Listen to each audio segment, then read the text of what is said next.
to do that. That says a lot about the commitment overall into athletics. And so I think the real key there is going to be, what does NIL look like? What is the traditional NIL that we thought we signed up for back in 2021? What does that look like when July 1st hits? And we have hopefully real NIL, and we've got the revenue sharing on the other side. So difficult to say right now. I'm going to spend a lot of time, in the coming weeks and months figuring out, how our collectives are working and, what other NIL support we can, because that will be critical. Traditional NIL support, if you will be incredibly important for our student athletes. And so we're going to be very aggressive there. Bringing in now my man, Jack Veltri, who'll be joining me all day. And of course, Alan Cole from Gamecock Scoop will be coming by the studio at 4:30 as well. So we're going to have a party here in the studio. Jack, thanks for joining me, man. And on the eve of a big conference championship Saturday, a lot of change at the university. Hoop season in full swing. We got so much to talk about and so little time to do it. 3 up until 6. Jack, how you doing this afternoon?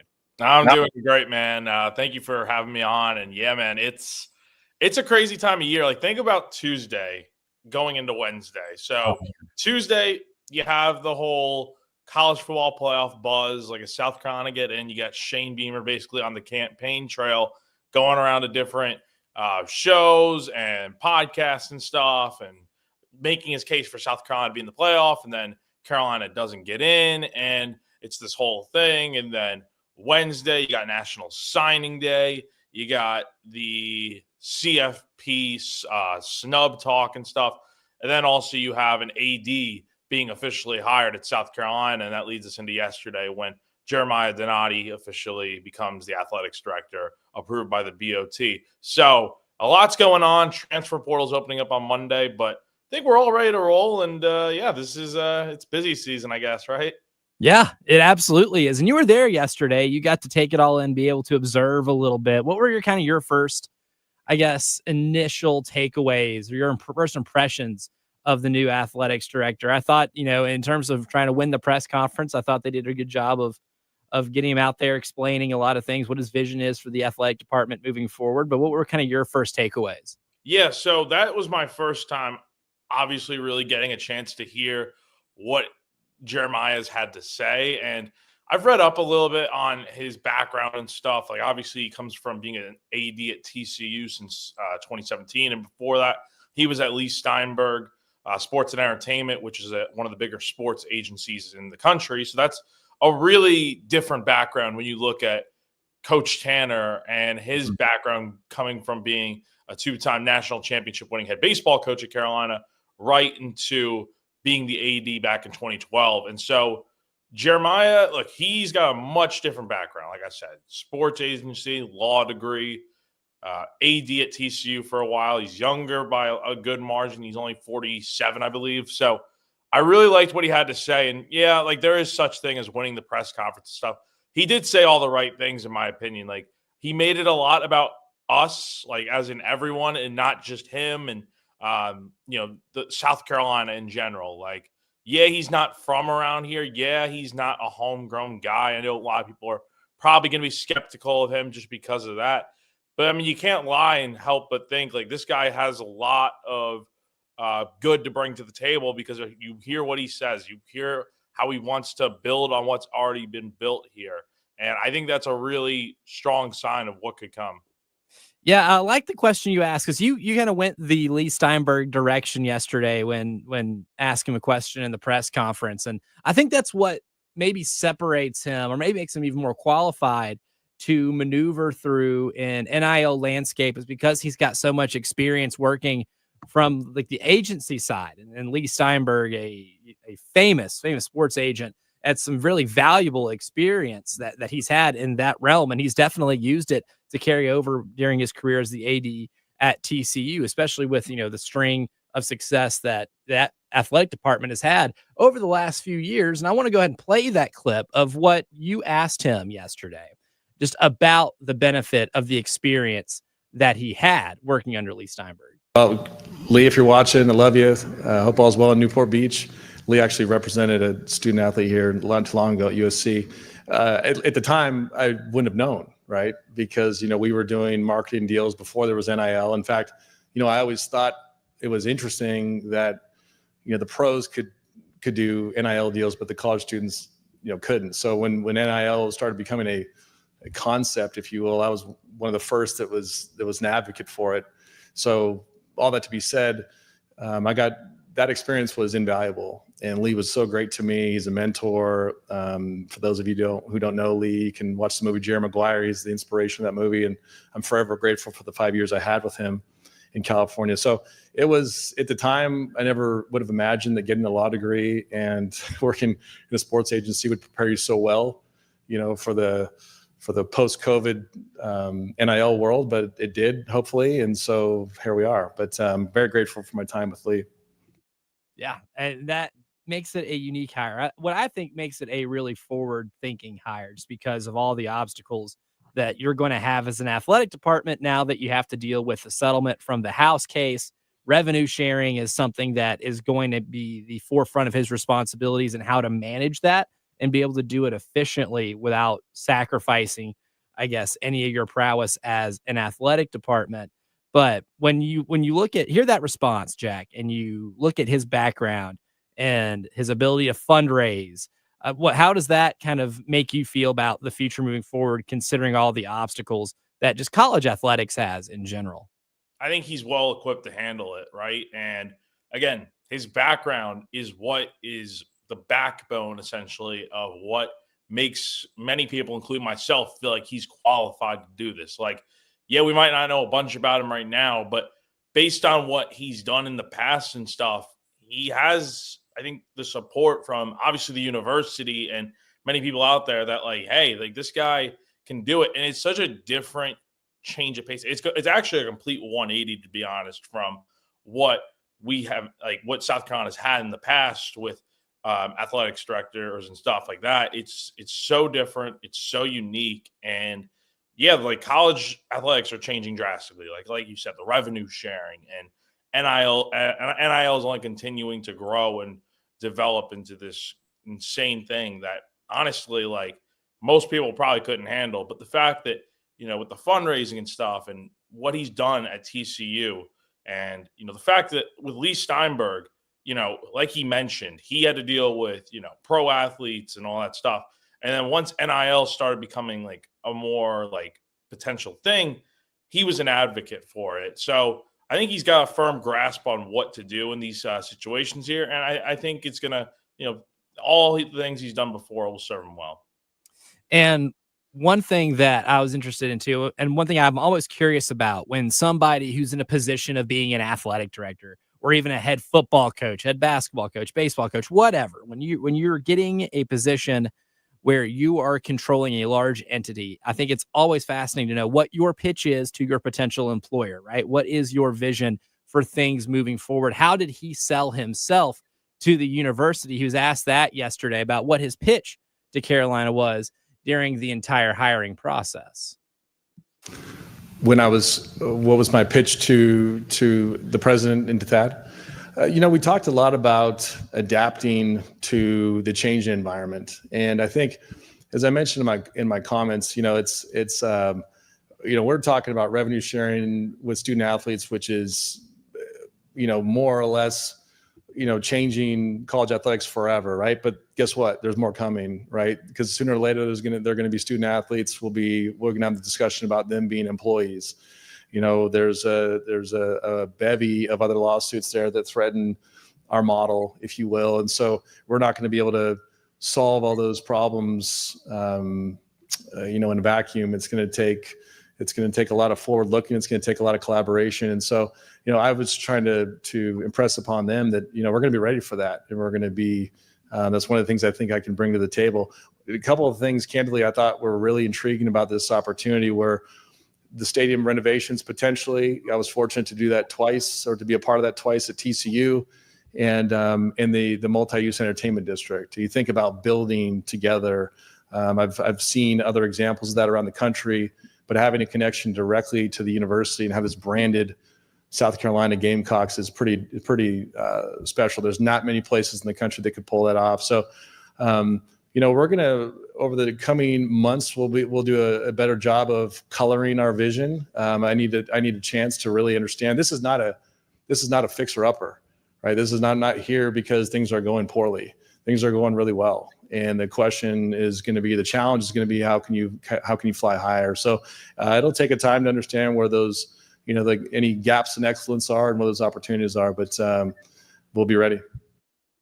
He'll be ready. And like you said, this isn't a fixer-upper. This is an athletic department that's in really good shape. The football team is just on the cusp of the college football playoff. Don Staley's program won another national championship, and they're, on track to maybe do it again this year. More than likely, I'd still say they're probably the odds-on favorite to do so. Men's basketball team got back in the NCAA tournament. You hired a college baseball coach this past year who has national championship and Omaha experience. This is an athletic department that's in really good shape and does kind of feel like it's his job to go from good to great here. No, most definitely. That's the big thing here, Elijah, is that South Carolina is in a great spot right now. Like you said, they got the athletic programs in order. He doesn't have to come into a mess right now. It's all good, and all he's got to do, it's like drive. You have the keys to a brand new car, just don't crash it. And I think he's going to be fine. I think he's got a great team around him. Probably, I would assume, and obviously, it seems like he's got the qualifications to make it happen. Definitely. A whole lot more to get into today as well. We'll go ahead and take a break. And there's a lot of, I guess, disappointment in not making the college football playoff for the Gamecocks because you were just so close. But what does that mean going forward? For one program last year who experienced a similar type of disappointment, they definitely did not rebound, and they are in the worst position possible for any Power 4 football program. We'll discuss who that is and how South Carolina can avoid that when the postgame show returns.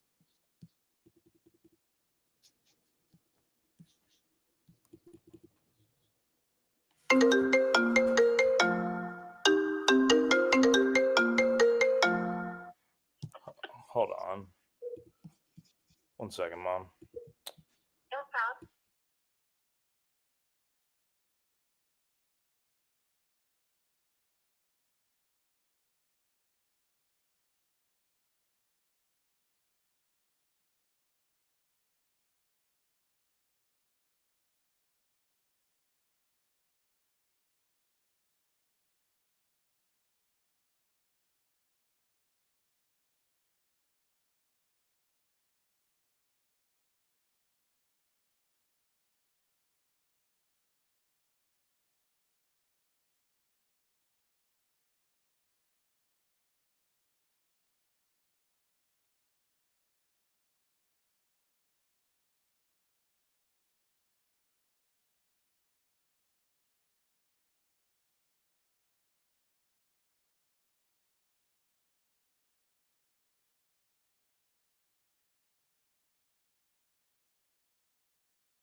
think anyone who's lived long enough understands that disappointment is a part of life. We all deal with it.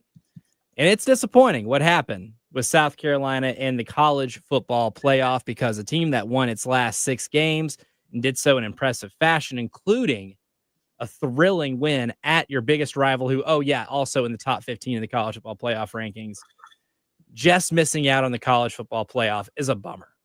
And a lot of people are disappointed. I'm disappointed. A lot of people are angry. I get it. I totally get it.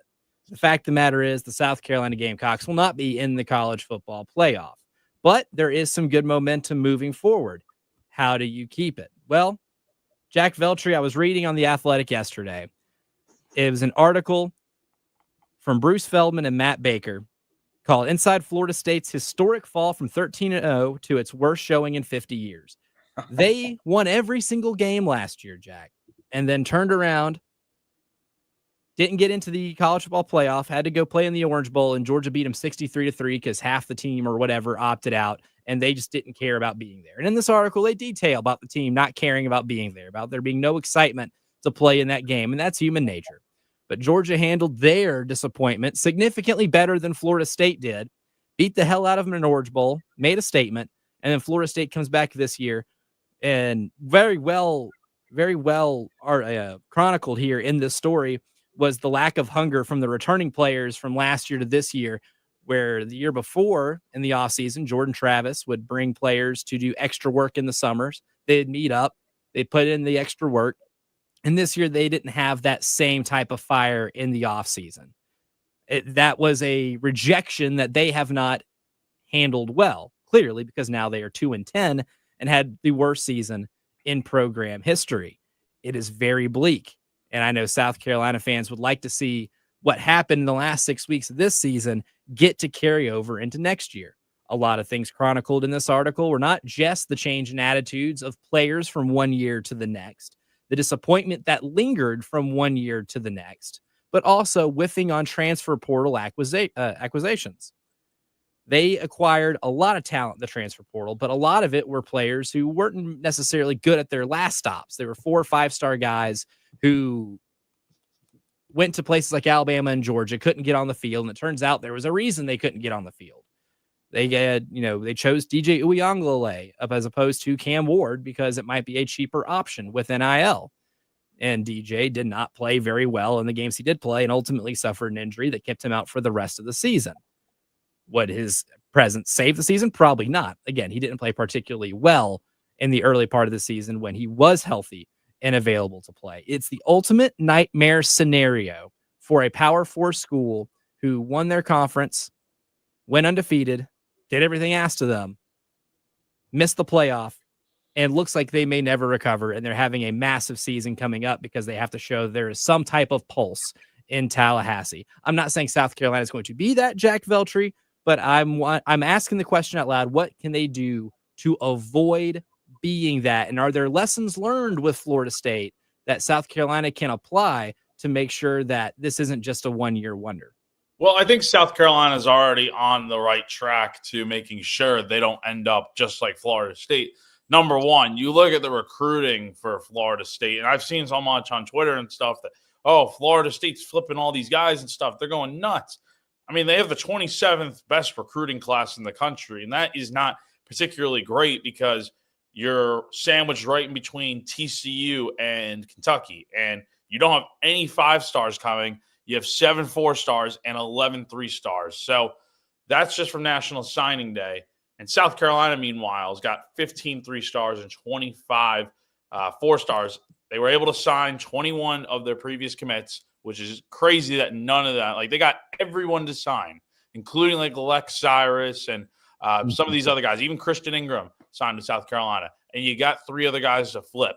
So in that sense, South Carolina's already on the right track. Like they are good for next year, I think. And we'll see what happens in the portal and stuff. Moving forward, look, it's kind of like from a Florida State standpoint, it was kind of like the girlfriend that you dated for a long time and she just broke up with you out of nowhere. She dumped you for what she thought was probably a better guy. And The guy was left, the guy, the ex-boyfriend's left heartbroken and stuff. And he's sitting there wondering, what did I do wrong? All this and that. And he still can't get over it a year later. That's basically what Florida State is, in my opinion, right now. They are a dumpster fire. And, it's crazy to see how bad that program has gotten so quickly. And it's not just DJU or Mike Norvell. It's the culture in general. It's toxic, it seems. It's a mess out there in Tallahassee.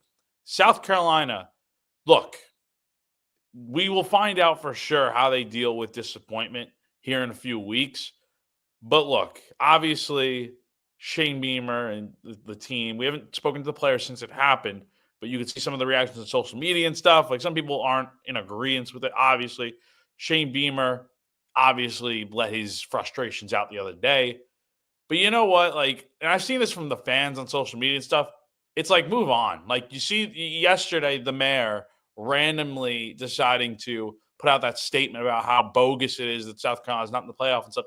Like, dude, that happened a few days ago. Move on, get over it. There's nothing you can do about it now. The only thing you can do is move forward. And Shane said the right thing the other day. Can't remember the exact phrase, so I'll paraphrase it here. But, like, he basically just said, like, look, there's nothing they can do about it now. They just got to go out here and move on the right way, do the right thing. And you can go the Florida State path, or like you alluded to, Elijah, you can go the Georgia path. And let's not forget, Georgia was number one at the time when they got left out of the playoff rankings at the end of last year, all because they lost by 3 to Alabama in the SEC championship. So I think Georgia probably got it worse than Florida State, if I'm being quite honest, because that Georgia team probably would have smacked Florida State, any team in the playoff last year. But I think for South Carolina, take a note out of Georgia's book, getting dropped from 1 to 6 after losing one game. And look, if you're South Carolina, you also lost 3 games this year, and 2 of them to teams right in front of you. So it's kind of justified to some extent. Right, wrong, however we feel about it, doesn't matter. The fact of the matter is you didn't beat the 2 teams in front of you. And I fully disagree with the committee putting South Carolina at 14, but you can't do anything about it now. Move on and go from there. Yeah, and that's the big thing too, is that a lot of the momentum that Florida State had, because I mean, you still could carry that over if you're them, right? I mean, a 13-0 regular season, you had a solid recruiting class coming in, and they just felt zapped of all energy. And I think part of that zapping of energy is the showing they had in that Orange Bowl. And we talk all the time about how meaningless certain bowl games are, but I mean, you look at that game and it ended up being kind of a reflection as to what Florida State was as a program, because they just didn't show up. You can't quit something you don't start. So I can't accuse them of quitting that game because they never participated fully, it felt like. And it carried over this year, and it's been an absolute disaster. I don't get those same vibes with this South Carolina team, though, solely because they weren't supposed to be here at the beginning of the year. Like last year, Florida State going into the season was a team that people were projecting to be a playoff team. They had all their eggs in that basket. They loaded up on transfer portal players who were on year 2 of being at Florida State, like Jordan Travis was already at Florida State for a while, even though being a transfer player. Jared Verse was at his second year at Florida State. Johnny Wilson, it was not his second year at being at Florida State. Big wide receiver who's now playing for the Eagles right now.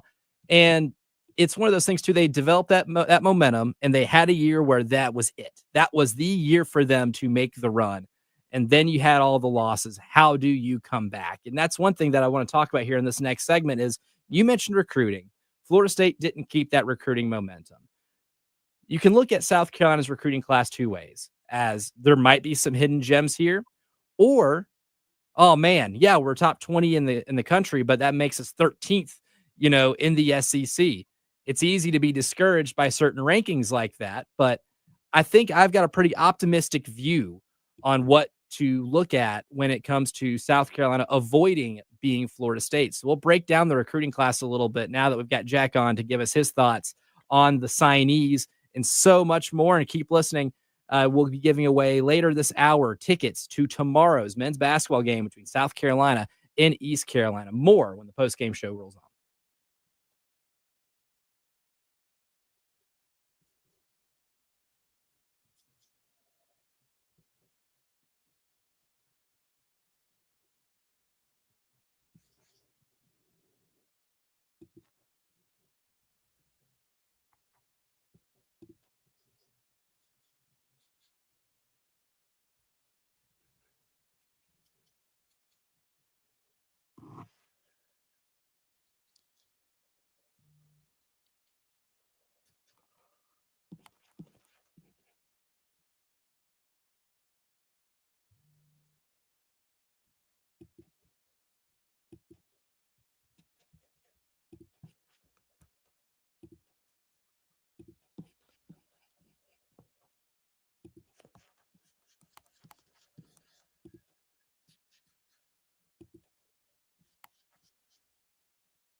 Stay tuned to these airways because there's a big night of high school football tonight from 9 to 11. Myself and Justin Hall on the Love Chevy High School Football Scoreboard Show, breaking down all of the SCHSL semifinal action that is going tonight. And our man, Cale Wilson, is going to be in attendance at Irmo and White Knoll.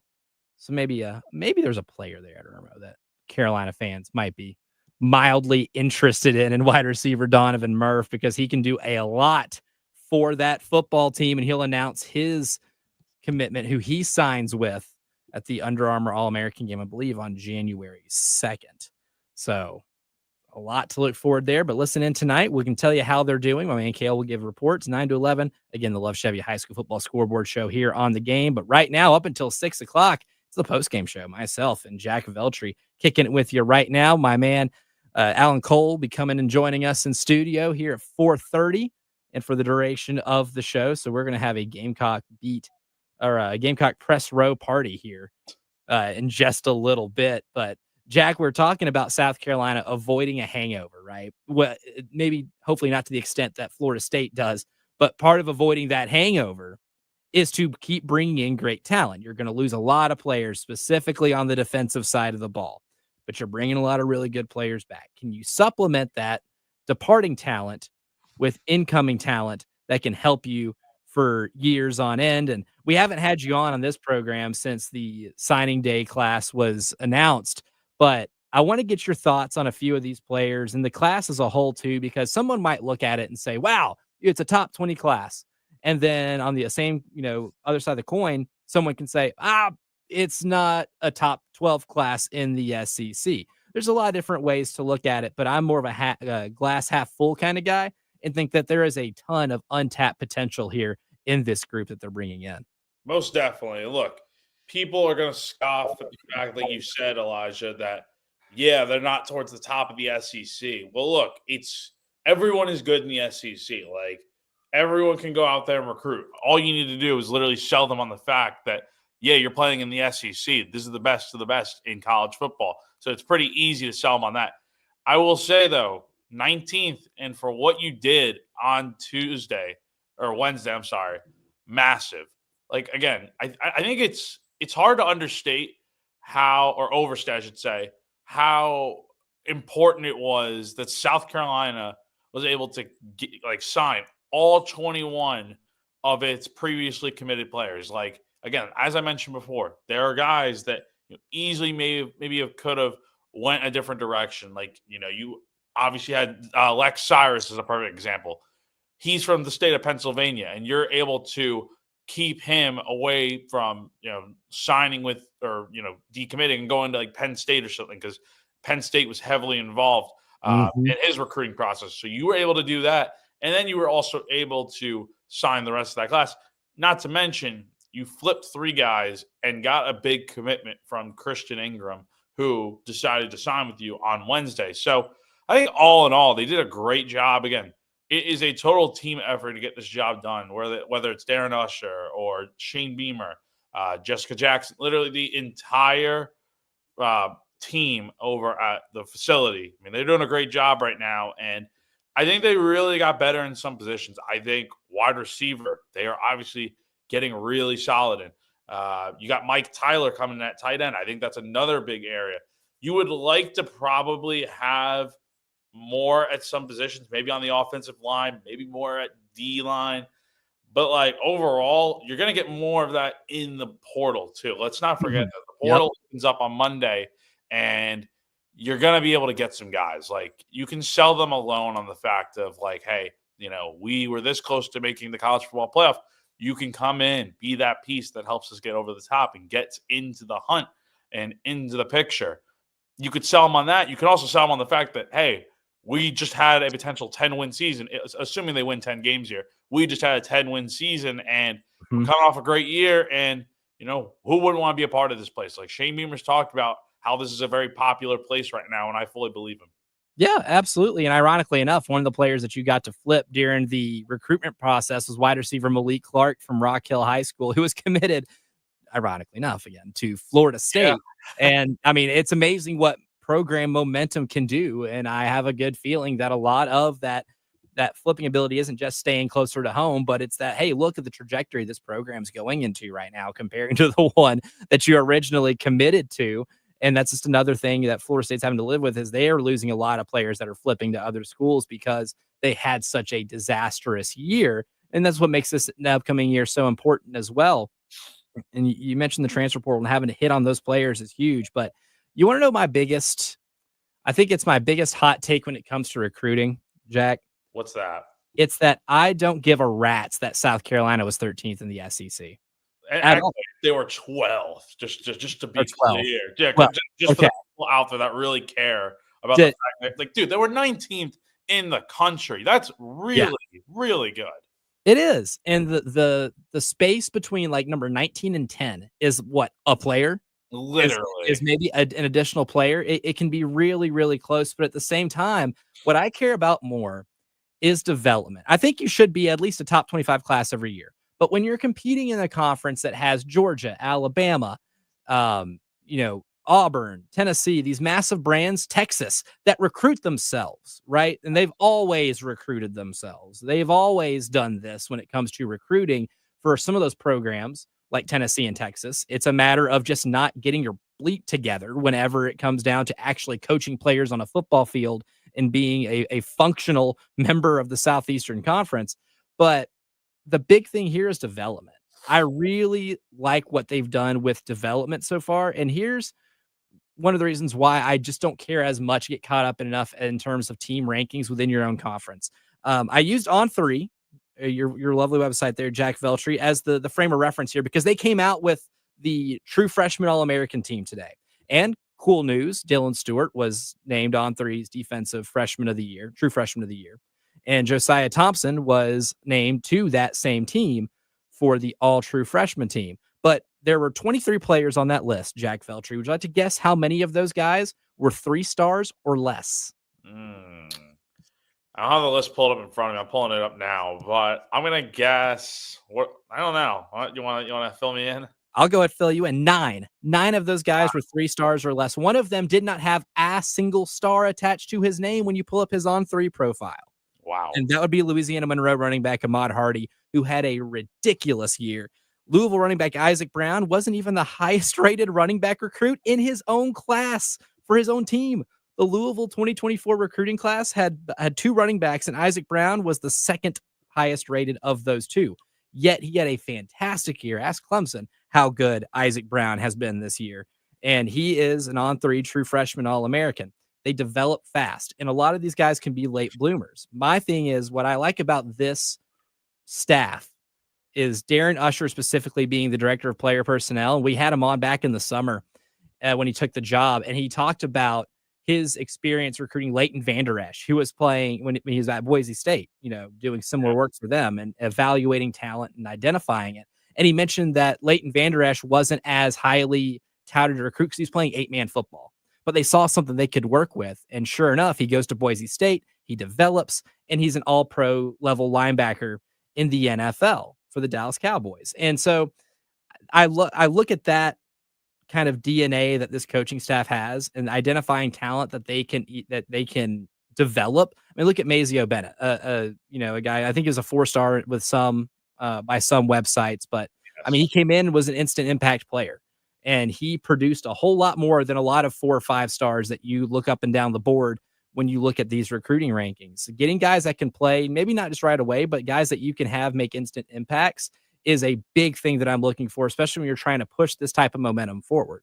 Absolutely. Like, again, South Carolina is doing a great job right now recruiting and bringing in guys, and you're seeing them make impacts. Like, I think with this team this year, you saw a lot of young guys get in there, and maybe they didn't get off to the greatest starts, right? I mean, obviously, some like Dylan Stewart obviously came out of the gates playing insane. But like Josiah Thompson, Mazio Bennett, they all came along really nicely, I think. And again, this is a young core that you got here. This is an exciting time if you're a South Carolina fan, because you're going to have Mazio Bennett at least for 2 more years. You're having Lenora Sellers, the cornerstone of your team, back again next year as the leader of this program. And then you're going to bring in more talent. You're going to bring in more 4 stars, 3 stars, whatever. And stars, they're not the all end all be all, as you literally just pointed out with Hardy from ULM. You don't have to have a star. Don't let the star define you. That's basically what these guys do, and it's working out. And also, the good thing is you have a lot of under the radar guys that maybe you didn't even get to use this year that you're going to have. Like Cam Pringle didn't play at all this year. What is going to happen with him next year? Is he going to? I know South Carolina's going to have some holes to fill on the offensive line. Is he a guy that comes in and fills in? What about a guy like Blake Franks, another guy from the offensive line? You know who I'm really excited about, Elijah, and I think a lot of people can feel this way because I see everyone from South Carolina fan base talking about how, what are they going to do at running back next year? Well, you have a guy named Jawarn Howell that's going to be back next year, and I think he's going to be able to redshirt this year. So he's going to be back, and he could potentially be your lead back because, they have Rocket Sanders and stuff, but Jawarn could be that guy along with Oscar Attaway if Oscar decides to return as well, which seems that could be the case. We'll dive more into that and a whole lot more with South Carolina recruiting as the post-game show continues. But 803-404-6100, B-callers 4 and 5, and you can win a pair of tickets to East Carolina versus South Carolina men's basketball tomorrow at CLA.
Continuing our conversation with how South Carolina can avoid the emotional hangover of a college football playoff rejection. I'm Elijah Campbell. He's Jack Veltri. And one of the reasons or one of the things we're talking about to avoid that is recruiting. And we're breaking down the 2025 signing class now that it's official for a lot of these guys. Technically incomplete because you might be able to get Irma wide receiver Donovan Murph, who is a highly touted high school receiver. And in my evaluation, one of the best high school receivers that I've watched in a long time. But Jack, you're talking about guys who can potentially be some instant impact players. What guys in this class right now do you watch and immediately think, oh wow, this could be somebody that is an impact player right away, kind of like what we saw from Amazio Bennett?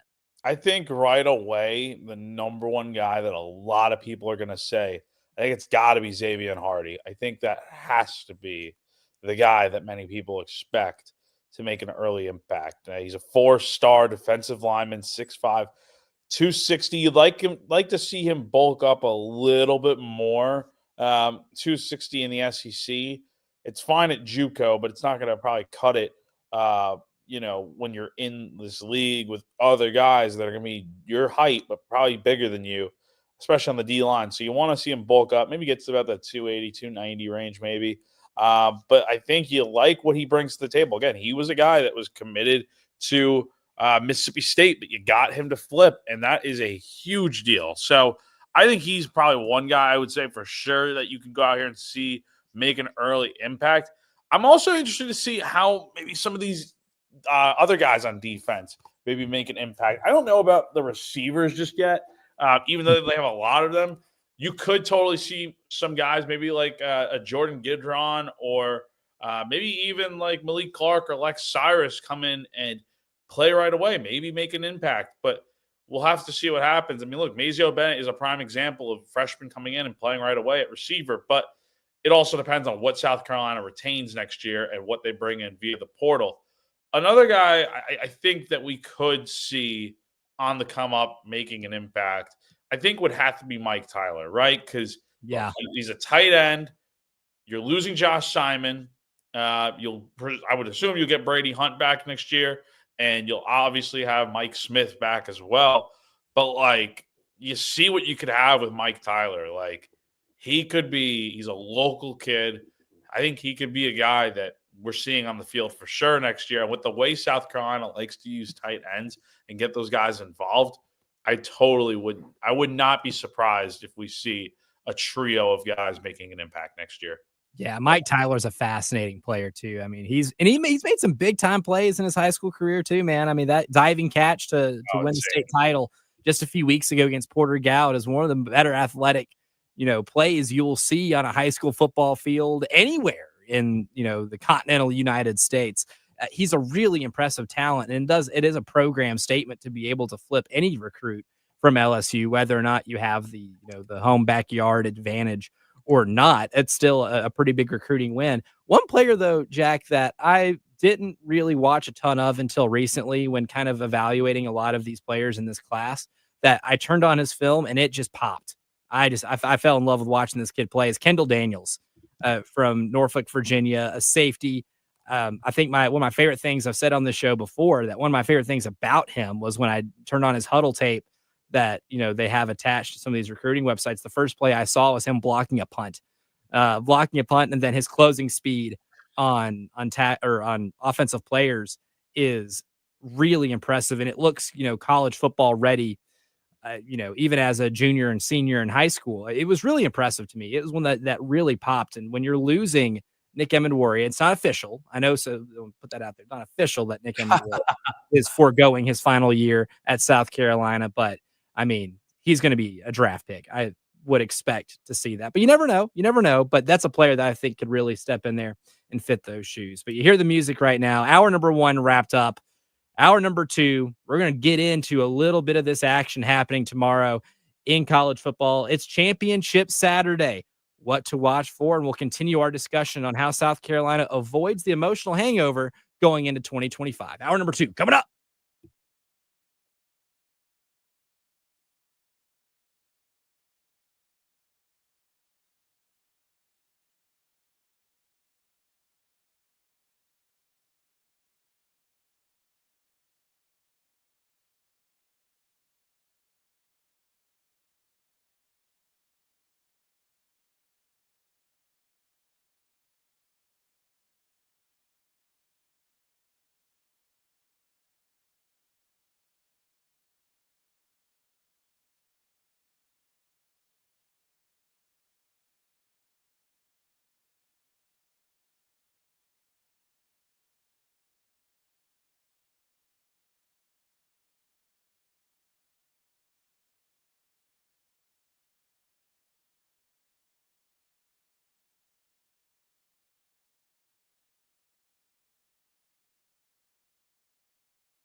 Time to kick off hour number 2 of the postgame show. I'm Elijah Campbell, joined by my man Jack Veltri from Gamecock Central. Kind enough to hang out with me for 3 hours today.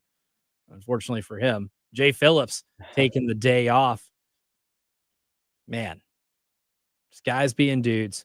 Talking the first hour, how to avoid the hangover of a college football playoff disappointment. We'll get into some of the conference championship games tomorrow. Tomorrow's going to be a great football day. I mean, a great football day. And in an era in which people say that an expanded playoff might diminish the intensity of a conference championship game, I have a feeling that we're going to get a case study tomorrow, Jack Veltri, that's not going to be the case, because even tonight, man, we got a game that I firmly believe is a play-in game to the college football playoff in the Mountain West championship game between Boise State and UNLV. Yeah, look, I think this is a great weekend for college football. I'm kind of on the fence with that point you made, Elijah, about how big this weekend is, because there are some games that are essentially hypothetically meaningless in, like, the SEC championship, for example, the Big Ten championship. All those teams are getting into the playoff, like Penn State, Oregon, Georgia, Texas. Doesn't matter what they really do. They're pretty much in for the playoff at this point. But then you have games like you said, Boise State and UNLV. That is a really interesting game. I just saw a tweet with a quote from the UNLV quarterback saying he's never been to Boise before. So he has no idea what to expect. And I think that crowd out there in Boise is pretty good. So, I think overall this is a good weekend. The ACC Championship's another big one. I think another underrated game that is probably not talked about enough, and I think it's going on tonight, Army playing Tulane out in West Point. Mm-hmm. It's supposed to be 25 degrees there tonight out there at West Point. Woo. Army is sneaky very good this year. Yes, they have the one blowout loss to Notre Dame, but I've seen the argument out there, and I'll ask you this question, Elijah. Let's say UNLV wins. UNLV is ranked, 20 right now? Army's ranked a few spots behind. We assume that if Boise were to lose, that would mean UNLV would probably be the Group of 5 champion that goes to the college football playoff. But I will ask, if it's a close one and maybe Army pulls away and beats a Tulane team, let's be honest, Tulane really doesn't have much to play for at this point because they lost their opportunity to beat our Group of 5 team to go to the playoff, losing to Memphis last week. I mean, does Army potentially jump UNLV at that point? I don't think so. Mostly because UNLV kind of has a little bit of a trump card in terms of a better win. So a win against Boise State would be a true road win against the number 10 team in the college football playoff rankings. They're a conference title winner, so it makes them eligible for participation in the playoff. And they do have a home win against Syracuse, who is also ranked in the college football playoff.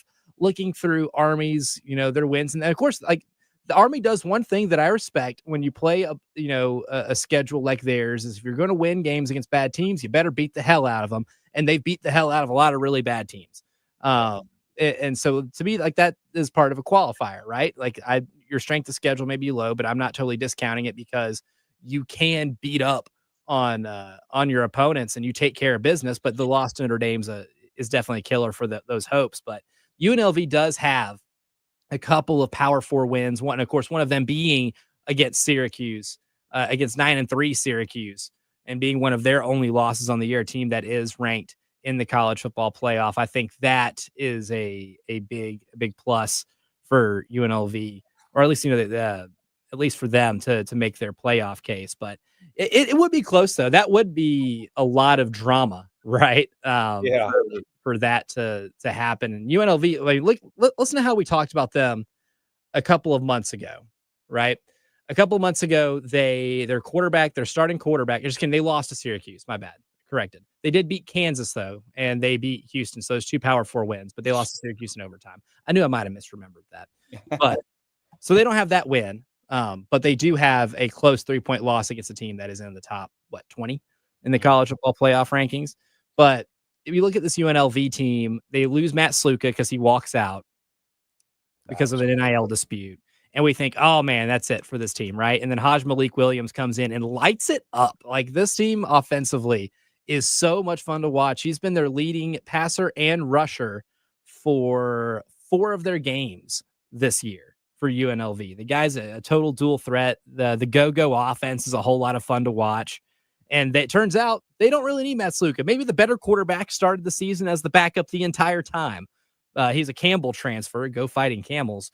But that's a team that, even if they beat Boise State, get in as the G5 representative, they won't be able to get the bye because I think Boise State would be the only team in the Mountain West. I think that would necessitate that, given where they're at in the rankings. But that would be a tough team coming into anybody's house because they do have a dual threat quarterback and a high octane offense. So that one's interesting. I think the spread's only like 4.5 points for that. I mean, that's a pretty tight matchup. Yeah, there's some great group of 5 games this weekend. Again, that one's really good. The Army one, I'm really interested to see how that goes. You got obviously Marshall going to Louisiana, and I think that game's probably not talked about enough because it's the Sun Belt, right? So the Sun Belt's not really playing for much. I'm interested to see what Marshall does because their head coach Charles Huff seems to be wanting to stay at Marshall, and he's might be going to Southern Miss potentially, and seems like Marshall doesn't really want to give him a contract extension for whatever reason. But strange because he's done nothing. He's won a lot of games there, man. Yeah, he's done a great job, but behind the scenes and stuff, seems like there have been some issues, I would say. But I think overall, look, Marshall's done a great job this year. Louisiana's a good team, but I mean, look, that game last week out in JMU, that was a crazy game. And for Marshall, this is a real bounce back type season, especially after the way last year went. Before we move on, talking about some transfer portal news, because that's one big thing for South Carolina, right? That made them really good this year was hitting absolute grand slams. Home run doesn't do it justice for some of the transfer portal hits. They had some grand slams in the portal. Are there players out there right now they might be interested in? We'll get into that in just a second, but I wanted to throw one more conference championship tidbit at you, Jack Veltri. There's not a single conference title game in FBS that has a spread of larger than 5 points. Yeah, I saw that. That was every single one is supposed to be within 5.5 points. That's the way it should be, man. That's the way it should be. Wasn't Texas like 21.5 point favorites against Oklahoma State going into the Big 12 title game last year? Yeah, look, these games, they are much different than anything. And I think it's going to be a really exciting next 2 days here because you got the 3 games tonight and then a bunch more tomorrow. I just like how and it may seem like there are some lopsided games in there, but truly, I think we're going to get a great week, even with the ACC championship, with Clemson being in and stuff. I think that's going to be a great game. I think we're set up for, like you said, Elijah, a really good weekend of college football, even if some of these games are kind of meaningless in the sense that we kind of know, like SEC, Big Ten, like we said before, everyone's getting in from those conferences. Yeah, and if you're a fan of chaos, man, and you want to see the world burn, I guess you really want to see Clemson beat SMU because the discourse on the internet and in media might get really toxic if that happens. And there's an SMU decision that the committee has to make, and I think we all know how that one's going to go down if there is a decision to be made between SMU and the ghost of Bear Bryant himself. So that is something to kind of keep an eye on. But transfer portal news still happening around the sport right now. Pretty hot and heavy. A lot of teams that obviously aren't playing in the college football playoff have players that have already entered their names into, or not officially entered their names, announced that they will be putting their names into the transfer portal. And we're looking at the South Carolina roster this year. Kyle Kennard and Demetrius Knight were some of the biggest home runs I think you could have possibly hit in the transfer portal in terms of making your defense go from good to great. Rocket Sanders, landing him in the transfer portal, made your offense really helped develop the identity of your offense, especially towards the end of the season. We all know how big of an impact that he made on this team. And you're going to have to replenish a lot of those guys. And not everybody in your freshman signing class is going to be ready and developed to play on day one. But there are some names in this transfer portal class, specifically at the tight end position. If you still don't feel like a guy like Mike Tyler is helping you day one, or you still don't think Michael Smith is that guy in year 2, and he maybe need to have one more year behind a further developed tight end, kind of like what Josh Simon was. There are a couple of tight ends that entered the transfer portal that made my eyes pop out of my skull because I was like, oh, that would be a great fit here. And that's Luke Haas from Arkansas and Arliss Boardingham from Florida. I don't know if South Carolina has any genuine interest in those guys, Jack, but there are a few names in this portal already that I look at and I'm like, ooh, would be nice to see in garnet and black. Yeah, Luke Haas is one guy that it would probably be. It wouldn't shock me if Carolina got it or went after him, because I'll tell you what, Elijah, when he was at Arkansas, Dowell Loggins was the guy that recruited him. And There's a connection. So the connection is there. And we've seen South Carolina do that before. Obviously, Rocket Sanders this past year. And 2 years ago, Trey Knox, a tight end from Arkansas, followed Loggins over to Columbia. So it wouldn't shock me if we see the same thing again. My only question is, and you can never have too much depth, as we've quite frankly learned this year. Yep. Do you go? I mean, I know South Carolina is seemingly in on a few guys at tight end. Do you go after multiple tight ends? Do you try to bring in multiple, or do you kind of rock with maybe get like one guy and then? Because I don't think what you want is like a situation where you have guys that you brought in from the portal and they just don't ever play. Like I think of like a Nick Elksmith, for example. Like yes, he's made an impact on special teams, but in terms of playing tight end, he hasn't really played much there. So I worry about that. But I think if you're going to go out and get a guy from like an SEC school like Arkansas or something, a guy like that, he's going to play. Yeah. And that's the thing too, when we're making the analogy, we've been kind of doing this all show. And for those who didn't tune in the first hour and wondering what we're alluding to, we're talking about the story by Matt Baker and Bruce Feldman in The Athletic, where they chronicled really the fall and the hangover of Florida State going from 13-0, being snubbed from the college football playoff last year, getting embarrassed in the Orange Bowl. Like I joked in the first hour, I don't know if I can accuse a team of quitting a football game they never actually started and participated in, but they turned around this year and they tried to load up in the portal. They tried to supplement a lot of the losses they had because they lost a lot of players to the NFL, but they whiffed on a lot of those players. And then the recruiting class lost a lot of steam. So when you look at maybe try to learn from the mistakes that Florida State made, a lot of that is maybe going into the portal and reaching for guys who had high recruiting profiles, right? A lot of guys that played at Alabama that were third and fourth stringers, but had, 4 or 5 stars next to their name on 3 or on 24/7, whatever, recruiting website you subscribe to, and trying to maybe develop them even when they might not be as ready as a player who, like Cam Ward, was a finished product, basically, right? Miami got him and he transformed their offense in day one. He's a Heisman finalist. And whiffing on that and choosing DJU as opposed to him has made a world of difference in how one offense looked this year and how another looked when those two respective quarterbacks were playing for those teams.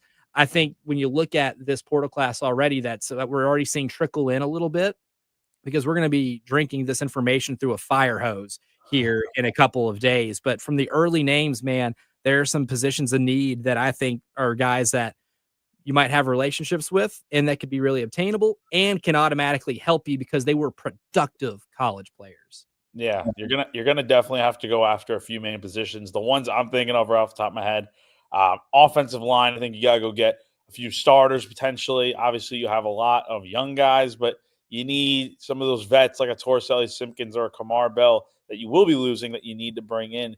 But then defensively, more guys, the more the merrier. And I think probably another guy or two at receiver and running back. But you could really go with a lot of different positions, but those are the ones that stick out to me.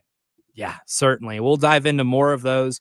What that might look like. Are there some players elsewhere? I know there are a couple of players in the SEC that have announced they'll be in the transfer portal that could be weapons on this offense. One in particular who I think would be the perfect fit in this offense. I'll tell you who that is as the postgame show rolls along here in hour number 2.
Yes, 803-404-6100. That's how you can hit us up on our phone lines or our Firehouse Subs text line, where my man Jim has beaten me to the punch because he wants to talk about receivers, picking up receivers. He says receivers, receivers, receivers.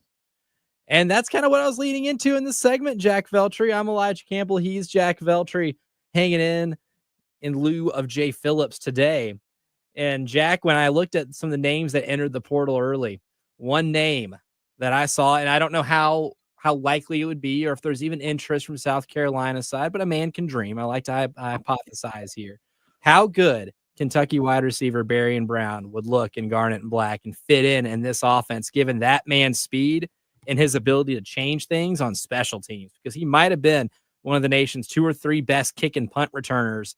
And he's an absolute dynamic weapon in that pass game. I saw that in there and I was like, I don't know how likely that could ever be, but that would be a receiver like that prototype would be a fun one to add to this offense. Oh, yeah, most definitely. And you bring up the point that he's a great return man on special teams. That fits the South Carolina mold to a T, I think, in my opinion. Now, look, you look at his numbers this year and you say, oh, only 361 yards receiving and 3 touchdowns or whatever. That's not that good. But you're seeing him make a lot of big kind of explosive plays. Like, some of his catches go for big gains. Like, he's a guy that I think could be a real difference maker. And again, he only did this on 29 catches this year. So I think he's going to be a guy that if you were able to land someone like him, maybe even you land a guy like Dane Key from Kentucky as well, who also is in the portal. And he was a guy that South Carolina was heavily interested in during his recruitment process. And you get a Barian Brown, that's a huge difference maker, because on kick return next year, you're going to Nick Harbor, you won't have Juju McDowell next year. You're going to need someone else back there. And a guy like that could be that much of a difference maker in multiple ways. I'd love it. I think you're totally right to think that way, Elijah. And who knows what's going to happen with him and where he goes. But I would love to see South Carolina interested in him. And that's also a kid, man, I covered since he was in high school at Pearl Cone in Nashville, a traditional high school football powerhouse in that part of the state. And I mean, that's every football field that kid has ever been on. He has been the fastest player on it. So that says a lot. He's just one of those type of players. And your colleagues, Pete Nakos on 3, Jack has said that some of the early teams that have, I guess, displayed interest or teams to watch for Barian Brown: LSU, Ole Miss, Texas A&M, and Florida State. Nice try, Florida State. We'll see. We'll see if you can give her an NIL package that might be worth luring him over into Tallahassee. As we've mentioned, all show long, how can South Carolina bounce back from college football playoff disappointment? One of the things that they can do that Florida State did not do very well, again, hit on some of those transfer players. That's why we're kind of breaking this down right now. But I'd like to see an extra receiver in this room. I think that's maybe not the most glaring need. I think on offense, I would like to see somebody be able to step in and fill the veteran role that Torricelli Simpkins did this year. Because when you saw this offense get hot in the last 6 weeks, a lot of that was because the run blocking got significantly better than it was in the month of September and early October, right? I mean, you were able to open up a massive run game. Rocket Sanders was able to get a lot more help. I mean, that was a guy early in the year that was one of the tops in the country in terms of yards after contact. But the key was to maybe try to get him some yards before contact. And that got better. And to the surprise of no one, when that got better, your rushing totals increased pretty significantly. Yeah. And, Josiah Thompson got better as the year went on. You mentioned Cam Pringle from last year's recruiting class. You'd love to see him in a full season, what he can do, what he's made of. If he can contribute at any point. Tree and Tro, expect them to be back as well. But if you're able to supplement a loss of a Torricelli Simpkins, who did a lot of good in this season, and to be able to bring some extra age on that offensive line unit as well, that could be a plus. And I'm not saying completely revamp the offensive line with portal additions, because we've seen how tricky that can be with certain teams across the college football landscape over the last few years. But if you can add maybe one big portal piece to that offensive line to really help supplement that type of loss, then you can see an offense at a starting point that is a lot higher than it was when we were talking about this group in August.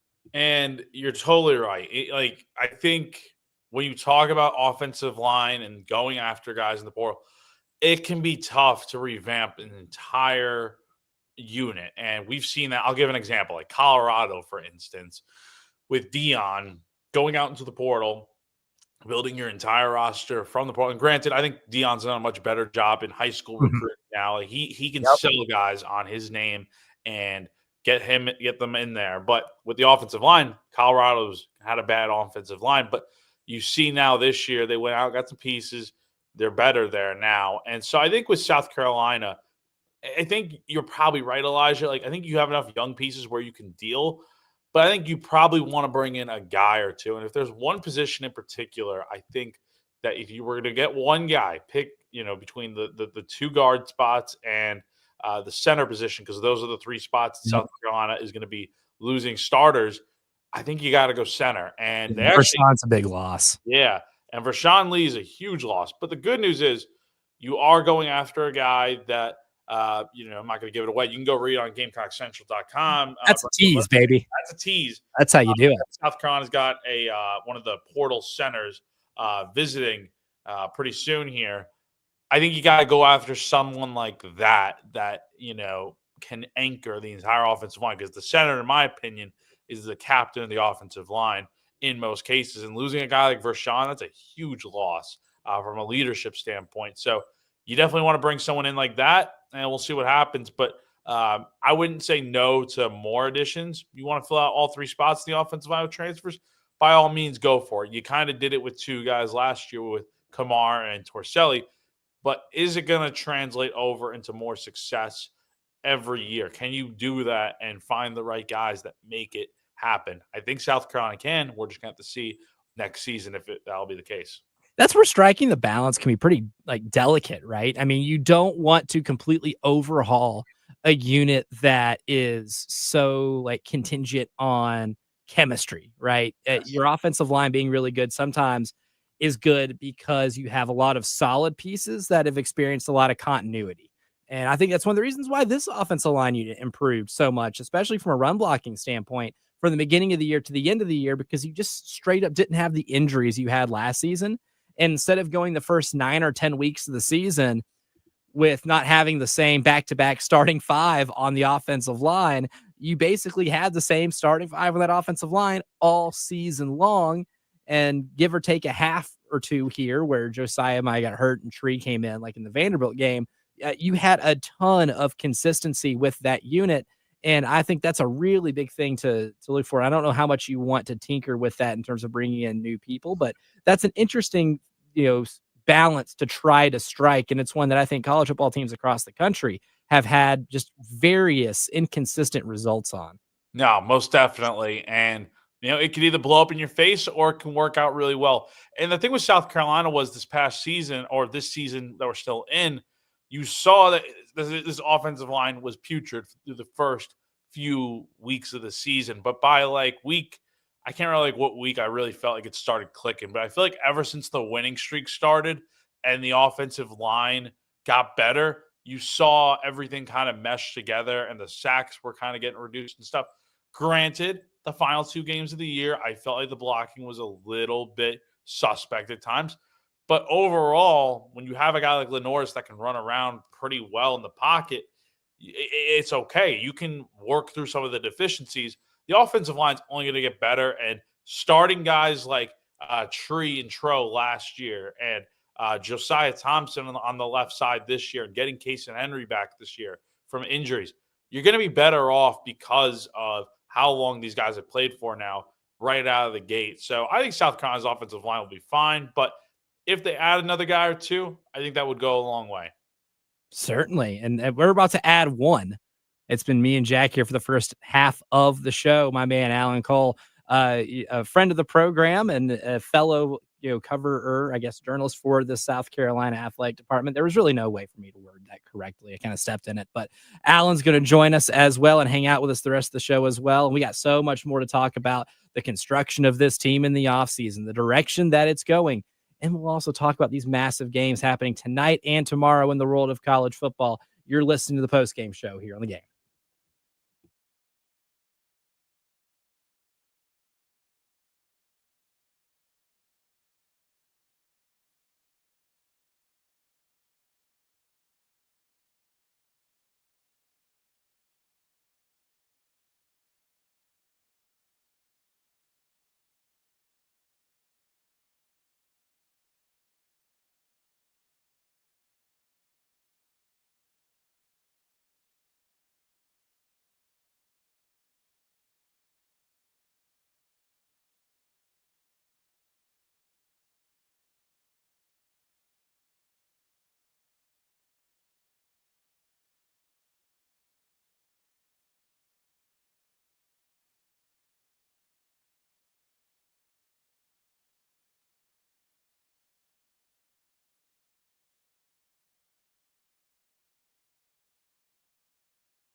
From the WIS Traffic Studios, I'm Elijah Campbell. The few accidents to get to that are causing some issues on the roadways, starting with one on Clemson Road at Sparkleberry Lane, Gervais Street near QG Street, Harmon Road at Garner's Ferry Road, Highway 6 at I-20.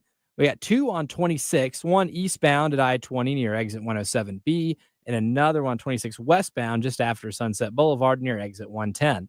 We have other minor traffic backups, accident related on Old Cherokee Road near Park Road. And lastly, one on Old National Highway at US 1 and 2 Notch Road.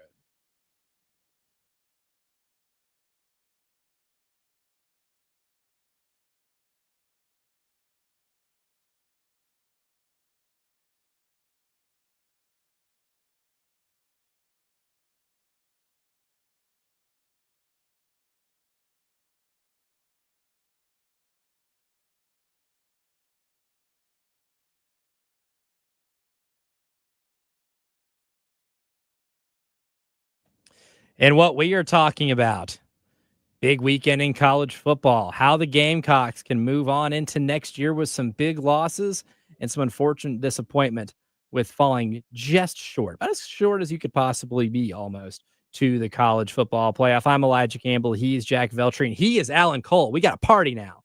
We got a full roster of guys, and you're talking some college football. Alan, welcome to the program. Good to have you back in the studio again.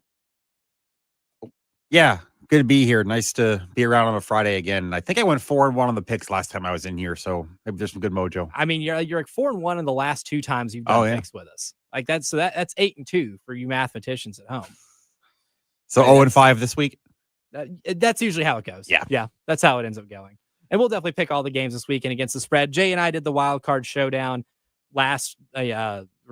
yesterday, with all these conference championship games with a couple of our listeners. And I don't know if it's just me, but I think this might be the hardest championship weekend to call in terms of just the variety of games that we have. And they're all 4.5 or 5.5 points or less in point spreads. Yeah. I mean, this is what happens when you get rid of divisions, right? You don't have a lopsided Big Ten title game where it's the Michigan-Ohio State winner against like Purdue or Northwestern. You don't have how many years did Florida win the SEC East at like 7-5 and go be Alabama's lamb in Atlanta? Like, you don't have any of their way into Yeah, you don't have any of those this year. It's just the top 2 teams in the leagues, and it should be a good weekend.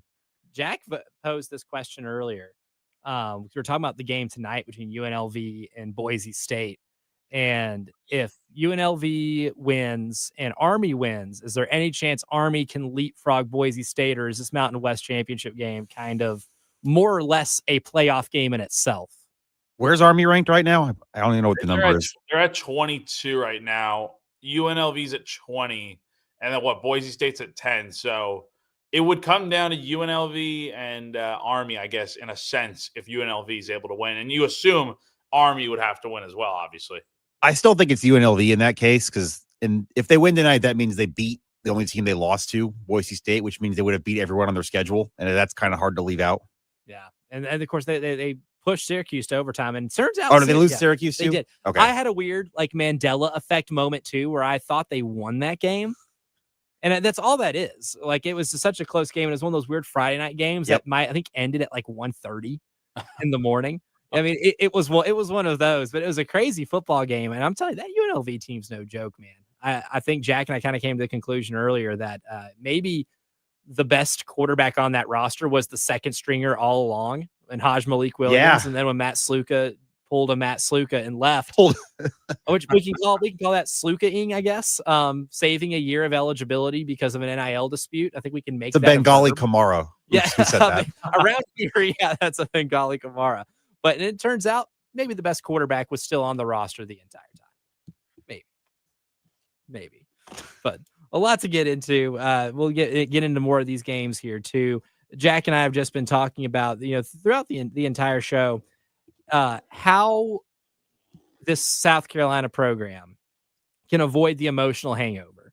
And it's hard to ask for 9-3 every year because the SEC is just so damn good. And I think that's kind of the reality that we all live in, and you lose a lot of pieces on defense that are mightily important. I mean, it's going to be hard to replace a Kyle Kennard, a Demetrius Knight. It's going to be hard to replace a Tonka Hemingway, the leadership of a Boogie Huntley, TJ Sanders, who I expect to go pro, Nick Emenwari, who I expect to go pro solely because he's Mel Kiper's number 2 safety in the entire draft class. There's a lot of pieces there to replenish. You're bringing in some good high school pieces, but one thing that Florida State did not do was hit on transfer portal picks to replenish a lot of the veteran talent they lost.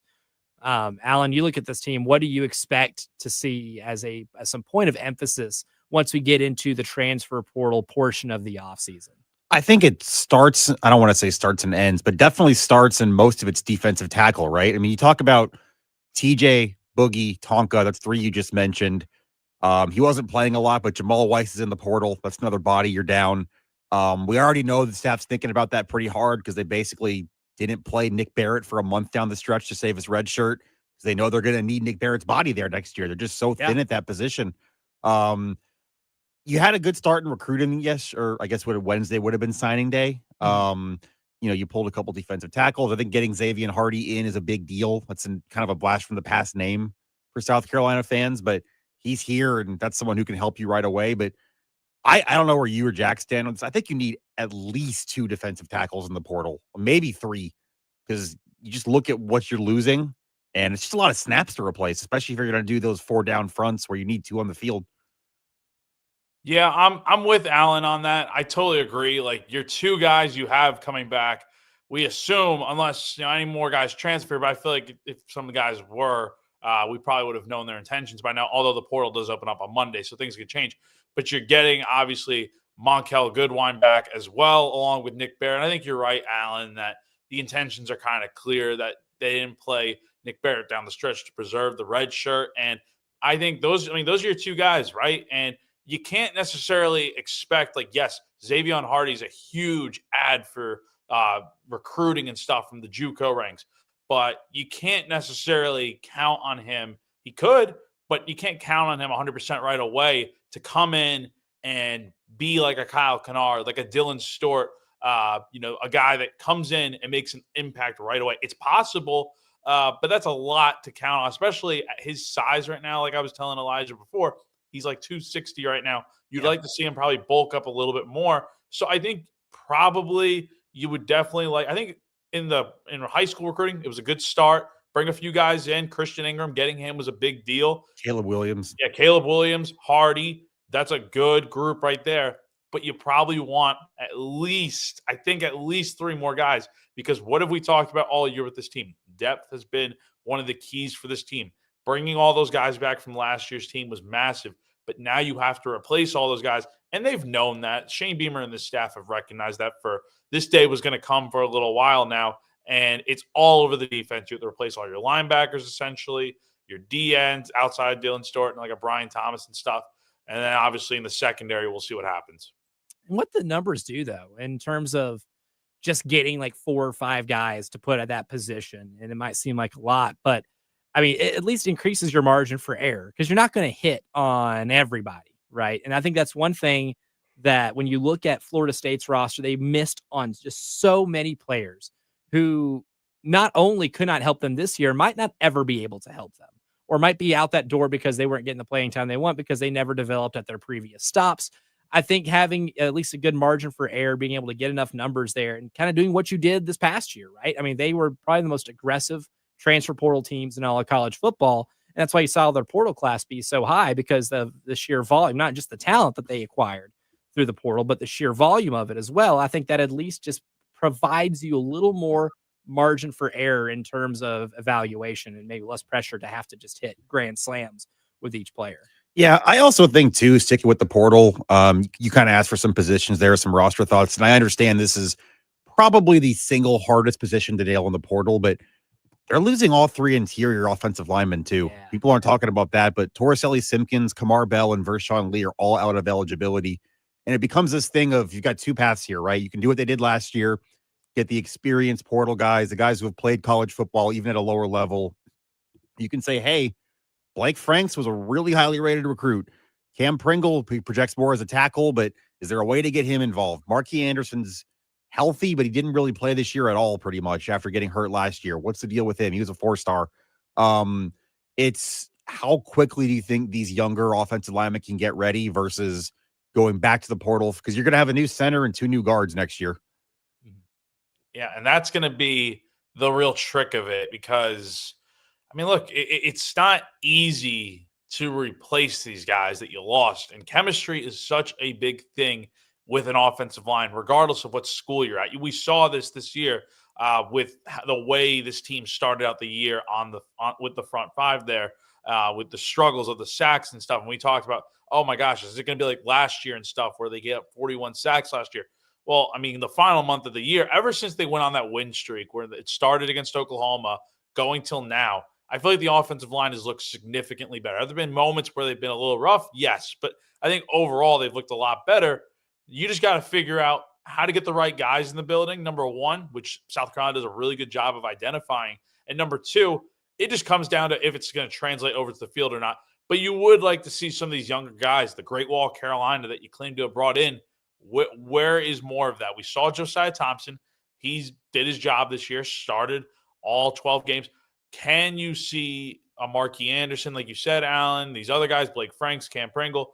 Can you see those guys come in and make an impact is the question that I think a lot of people will have going into next year.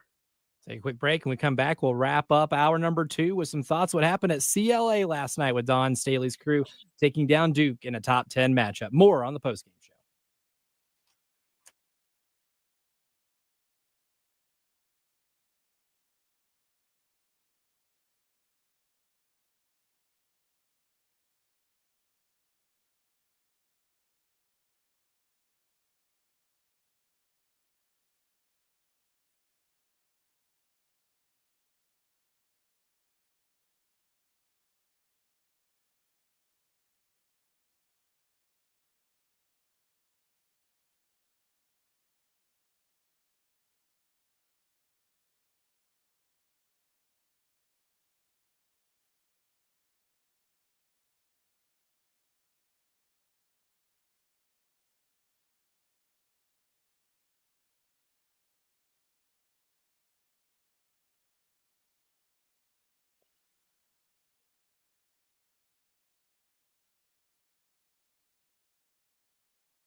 Wrapping up hour number 2 here of the post-game show. I'm Elijah Campbell. He's Jack Veltri. He's Alan Cole.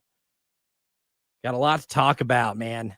I mean, we've done a lot of good job hitting on the roster construction for this football team going in next year. About to get in on this women's game last night. What looked like it was going to be a 30-point blowout win. Kind of got a little hairy for a little bit, and then Chloe Kitts happened. And then in the next hour for 5 o'clock news, we have some coaching headlines that if you would have told me these would have been the scenarios 2 months ago, I would have called you crazy, and I straight up wouldn't have believed. We'll talk about that here in the next segment. But right now, last night, man, South Carolina got another test, another top 10 matchup for Dawn Staley and her bunch, a different type of test in Duke, and play probably your best offensive basketball that you've seen from this team all season long against a high-quality opponent in the first half, maybe Iowa State aside. Get a big lead. Duke comes back. You see some platoon swapping with Dawn. And then Chloe Kitts happened, and she had a monster game, 21 points, 11 rebounds. This was Dawn last night when asked about at what point in the game did they kind of decide to let Chloe cook? Oh, Ray, that was all Ray. Ray called it in the first half, and then when we needed a bucket, she just went back to it and kept going back to it, and Chloe delivered. And she was due. She was due for a good one. Again, 21 points, 11 rebounds. A lot of that in the fourth quarter when things were getting a little bit dicey. This is a team that lost 6'7" Camila Cardoso, who when things got tough last season, you could just dump the ball to her, and that almost felt like an automatic 2 points or at least drawing a foul and getting your offense going that way. Alan, I know you were there last night too. What kind of did you see from Chloe in that second half when things got really tight that allowed her to kind of tap into that game takeover mode? I saw, maybe you disagree with this. I think it's a fair question to pose. I thought last night was the first time the entire season, and Chloe was a big part of this, that the offense looked genuinely easy for South Carolina. Yeah. Mostly in the first half, but there were concepts they were running over, not just like Dawn standing there calling a set with 4 different actions, just little things they were getting to over and over and over that were working. We were talking about Tessa Johnson last night getting to the rim, did it, I think 4 times in a short period. It's a short space there and scored on 2 of them and drew a foul and got that going. Maddie McDaniel, how many times has Dawn talked about her being reliable? Come off the bench, get to the rim, don't turn the ball over. The high-low stuff too, which we haven't seen any. That's been a staple of these Dawn playbooks, even going back to like Elena Coates when she was here. Obviously, Aaliyah Boston and Camila Cardoso when they were together. You saw that last night for the first time. I thought Sanaya Fagan and Chloe Kitts looked linked. You saw Chloe's ability to hit that kind of 12 to 15 footer makes her an option that you just put her at the free throw line. She can either dump it off to Fagan, she can drive, she can shoot. I thought you saw offense that just looked easy for most of the game, and that's, I think, a very encouraging sign.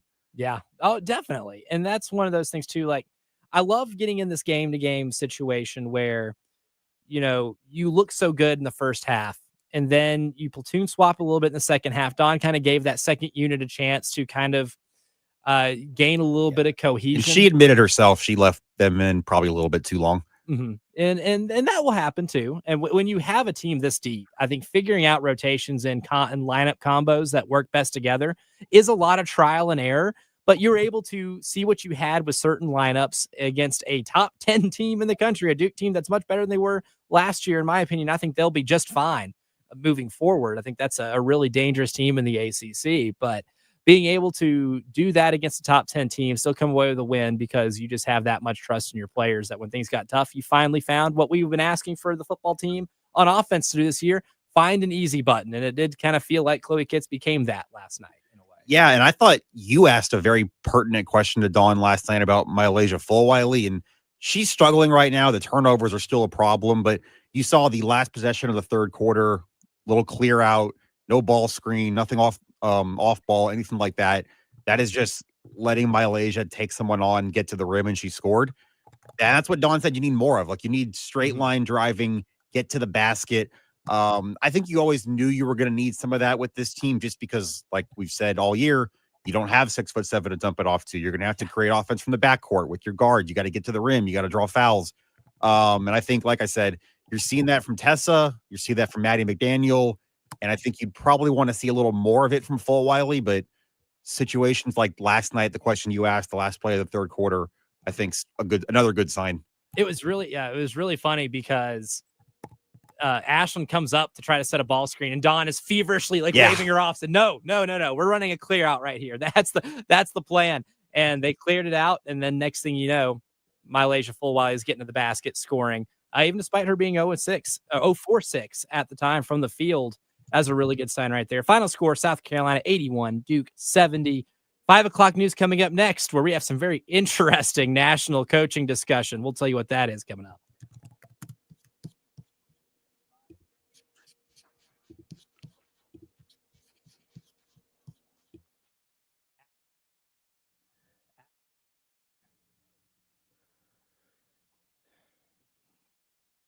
The season of giving. It is upon us, my friends. And Prize Picks is doing their part to help you cash in on your sports knowledge, more so this month in December than they have all season long. Well, why is that, Elijah? Well, because I've been telling you for the last few months that all you got to do is download Prize Picks, pick more or less than at least 2 players for shot to win up to 100 times your cash.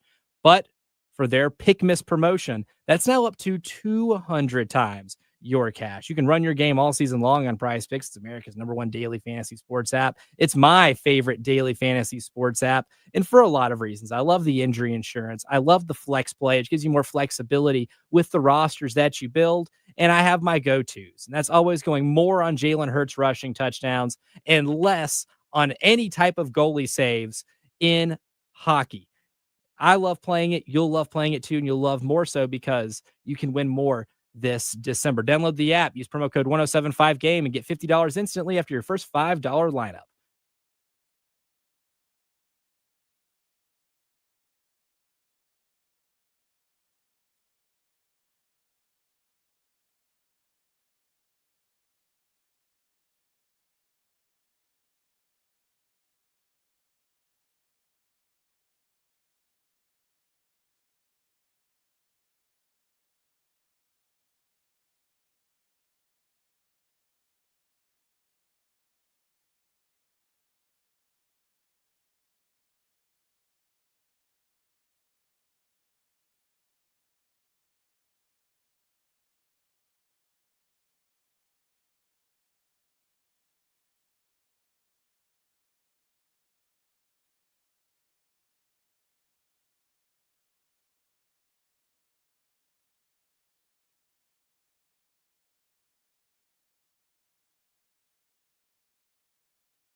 From the WIS Traffic Studios, I'm Elijah Campbell. The few accidents to get to are causing some issues on the roadways, starting with one on Berry Hill Road at Bush River Road, Clemson Road at Sparkleberry Lane, Gervais Street near Hugh G. Street, Harmon Road at Garner's Ferry Road, I-20 westbound at Broad River Road near exit 65. That one's still causing some issues. 26 west just after Sunset Boulevard and exit 110.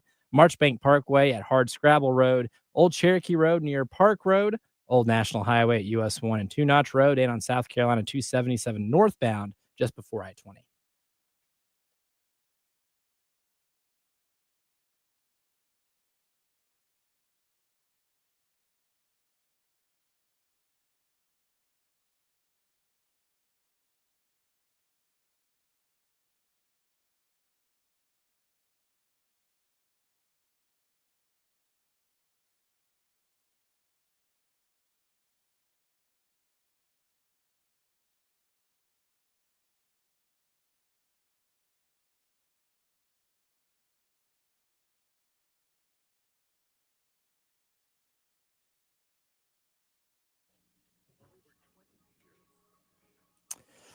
5 o'clock news, as always, brought to you by Integrated Media. We have a lot to get to. We'll go ahead and start with the big news yesterday, and that was the formal introduction of former TCU athletic director Jeremiah Donati as the new athletics director at South Carolina. He's got a really diverse background. Again, he's coming from TCU, where is his first athletic director gig, and he's now moving into the SEC in a place that's already really established with a lot of their programs right now. He was asked yesterday during his introductory press conference what he's learned from his first stint at TCU as an athletic director. It's not a popularity contest. And I think when you're a younger AD and you're doing it for your first time, I made a comment that, I made myself so available and to answer every single question. And while I want to do that, it's not sustainable, and it's not probably the best use of my time as athletics director here. So you kind of learn those things, quickly of where you need to put your priorities and where you need to put your focus. And so, it was funny, when I became athletics director, wasn't long after that we had the pandemic, and so I was, 2 years into the role, and we were trying to figure out how to what, life was going to be like. And so that was, I think if you've ever seen The Godfather, the movie, there's such thing as a wartime consigliere. I think working in a sports agency probably prepared me a little bit for this job. And so, I've obviously had a tremendous amount of, challenges along the way. Every athletics director does, but you build on those things, you learn from those things, and those things hopefully make you better. But I've been fortunate, and I know Chris Del Conte is probably watching this. He was a great mentor of mine, and I got to ride shotgun with him when I was in the number 2 role at TCU. And so I learned a lot from watching him. Jim Livengood was the mentor of mine. He was the athletics director at Washington State and then Arizona. So, I've kind of stood on the shoulders of giants. I've really seen a lot of people that have done it at a high level. Lee Steinberg, you mentioned, Victor Boschini. So when you're around great leaders like that, you hope it brushes off on you. And I think I've been fortunate that I've learned a lot from those people. Within an hour of being the athletic director, Jeremiah Donati dropped a Godfather reference, and now I know Jay Phillips has died and went to heaven. But both of you fellas were there yesterday. Jack, I'll let you lead off here. What were kind of your initial reactions to getting to hear him speak for the first time and kind of lay out his vision for South Carolina athletics and really introduce himself to this fan base? Yeah, I mean, look, if there's such thing as winning the press conference, if you believe in that sort of thing, I think he definitely did yesterday. I was very impressed by the brief time that we got to talk to him. Again, it was kind of limited since obviously he and the president have such a busy schedule yesterday. But he said all the right things, right? He made it a point of emphasis that it's about, not just what he's going to do, but what he can do along with everyone in the university, the community and stuff. So that's really good and stuff.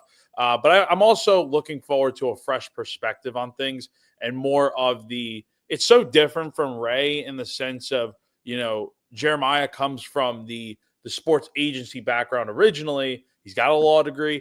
And then he also has been an athletic director at TCU, a successful athletics program since 2017. So I'm interested to see how all that correlates and how it translates over to South Carolina. And the good thing is for Carolina, Elijah, is that South Carolina is in such a good spot right now from athletics. NIL will be interesting to see how that goes, but I think he's well equipped with his background to handle it.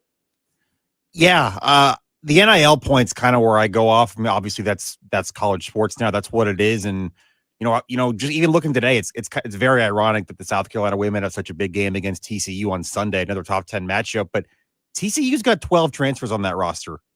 You don't do that without some NIL work, some organization, some fundraising, all of that.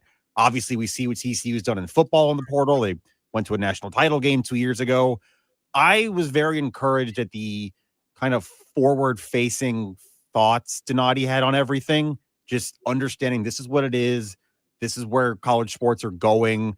And, I wouldn't say South Carolina is moving backwards under Ray Tanner. I don't know if that's right.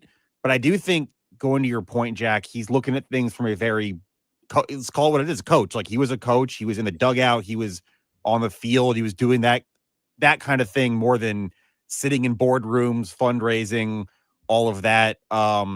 So I think, like you said, having a different perspective is good. And I think it's probably a more forward-facing perspective, even though I think the athletics department is probably in better shape now than it was in 2012, just overall, when Ray Tanner took over as AD.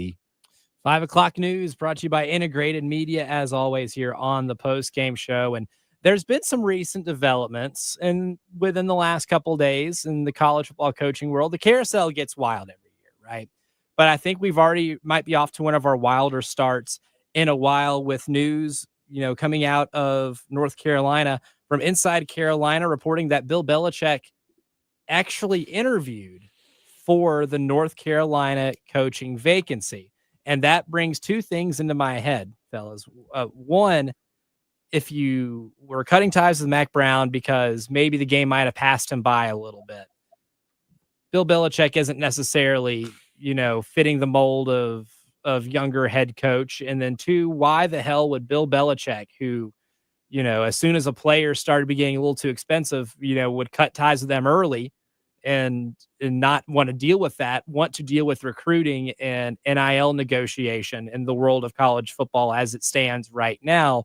But his interest in the job and North Carolina's interest in him is both two reasons why I don't think it will ever happen. But the fact that they took the time of their day, we only get 24 hours in a day, and we try to be as productive as possible in our lives.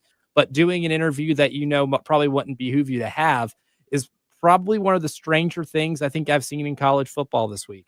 But here's the thing with that is, I thought it was strange too, Elijah, but look at it from a UNC perspective. The fact that, you were able to say that we interviewed Bill Belichick for this job is going to seemingly make it a lot more attractive to potential candidates out there. Like, oh, if Bill Belichick interviewed for this job, I wonder why he did and why he thought of UNC that way and stuff. I think that's a really interesting thing to look at, and it makes UNC look better, even though I don't think I'd be shocked if Bill Belichick got this job at UNC, even if he accepted. Like, if UNC offered it, I don't even know, like, would he accept it? Because you got to think about it this way. He's an NFL coach, right? He is, like, obviously just a legendary head coach with the Patriots and stuff.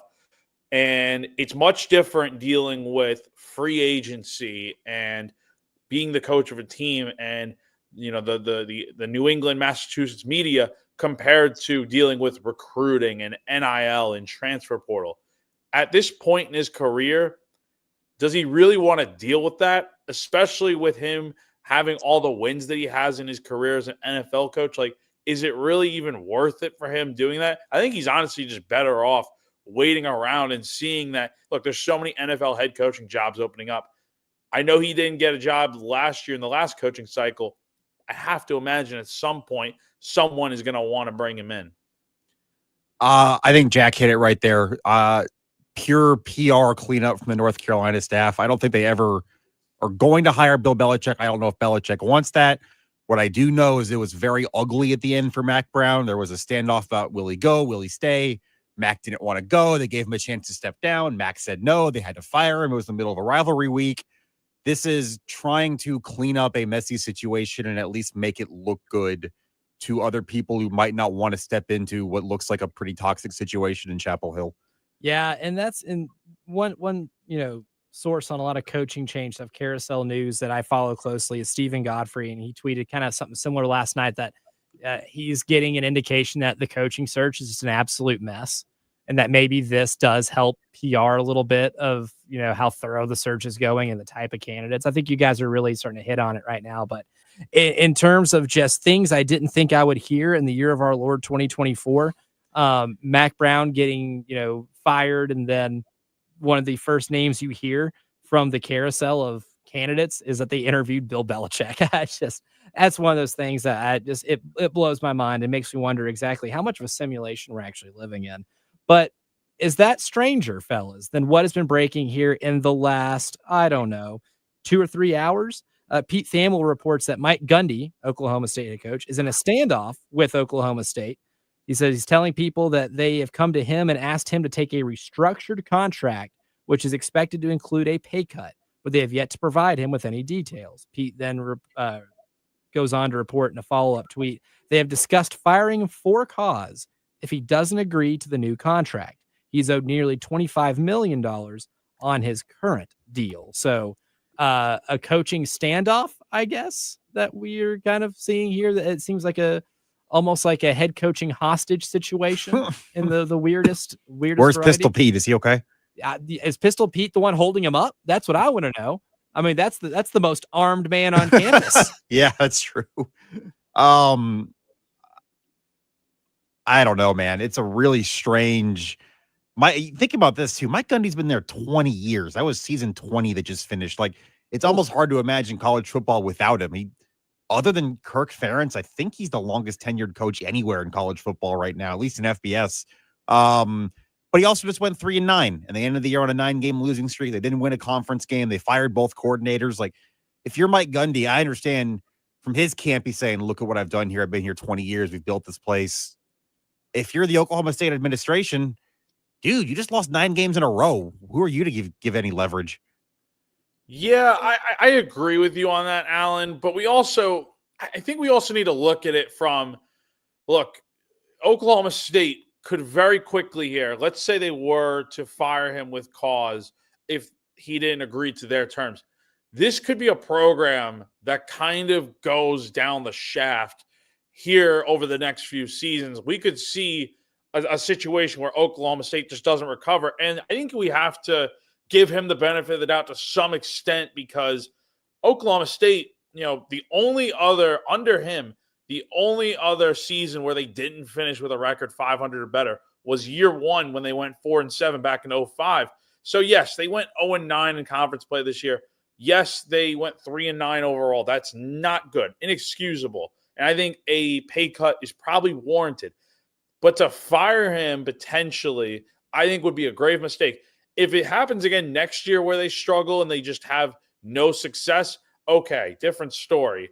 But I think right now you kind of I think you give him another year to get it right, obviously. But this is a guy that's been around there for 20 years. But look, if this standoff gets to a point where it's just toxic and it's just not good for the program and the athletics in general, then I can totally understand it. But I think for right now, it would be a big mistake to fire him. You got to remember, Jack, too. He's a man. He's 40.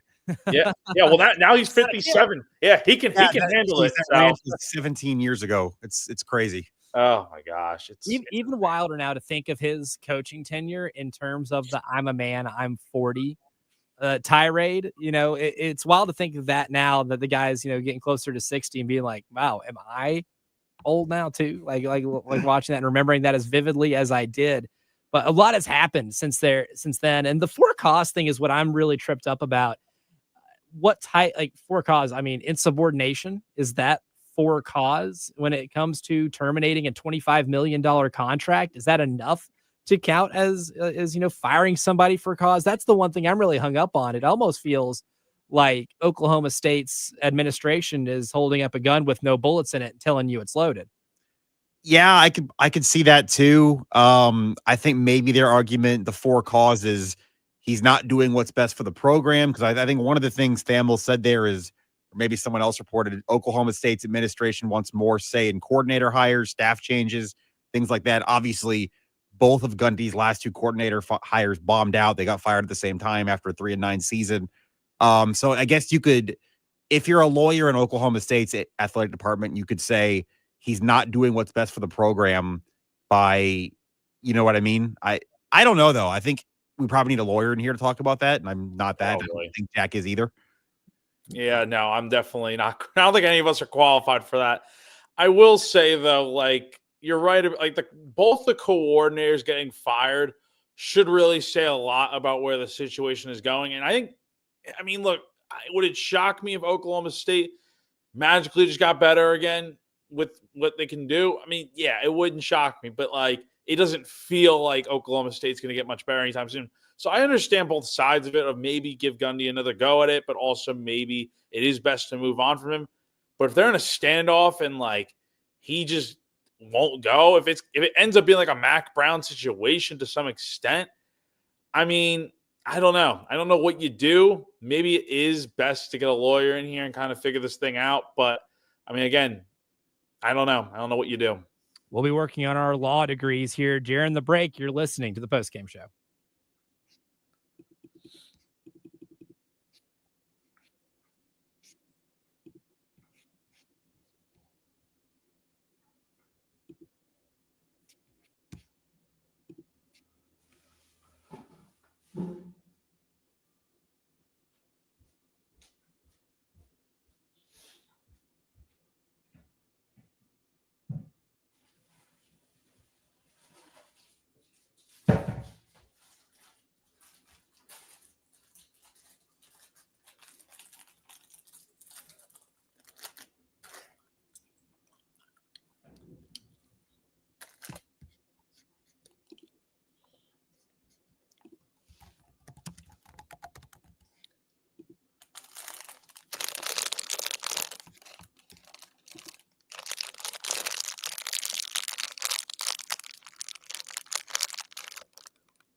803-404-6100. That is the phone number to call in to weigh in. We got my man Wooly on the line right now.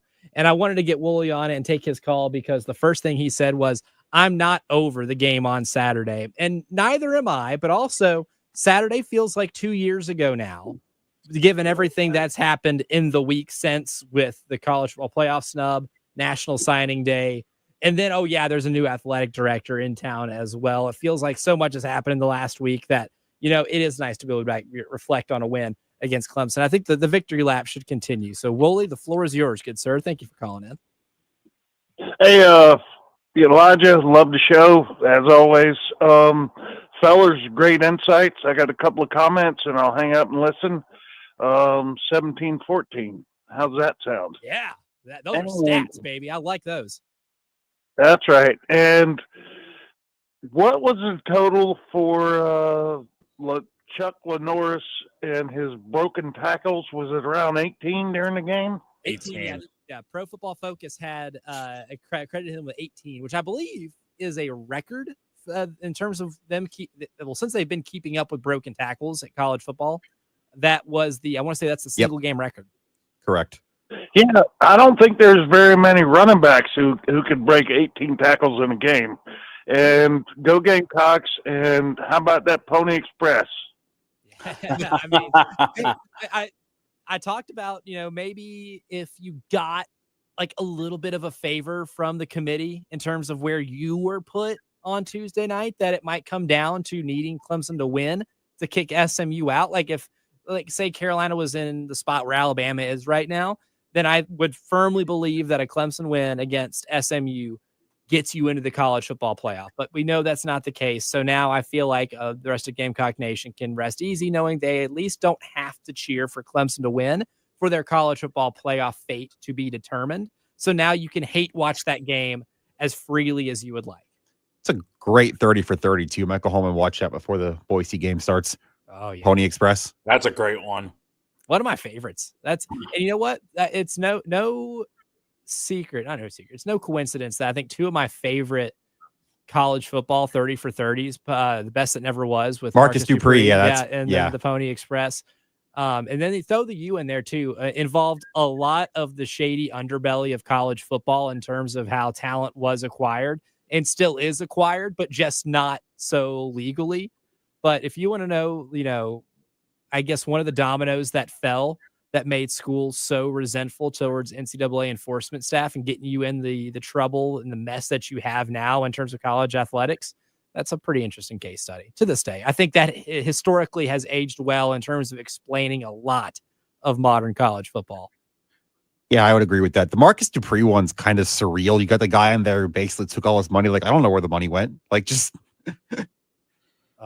Unfortunate. And then of course they had a lot of injuries and that was, a very, appropriately named title, but I kind of want to step into that ACC championship game because I feel like, fellas, that if Clemson wins, we are going to be put in a situation where the committee is going to choose between Alabama and SMU, and they're 1000% choosing Alabama. And despite all the talk about conference title games and how meaningful they are in the era of a 12-team playoff, and how, in the Big Ten and SEC, these these four teams are already in the picture. It's just going to be determining who is a conference champ and getting a bye and who has to host a playoff game. We got one in the ACC. The Big 12, definitely, I feel like it's understood. Winner continues their season, loser playing in a bowl game. But I feel like this Clemson SMU game is the exact same situation.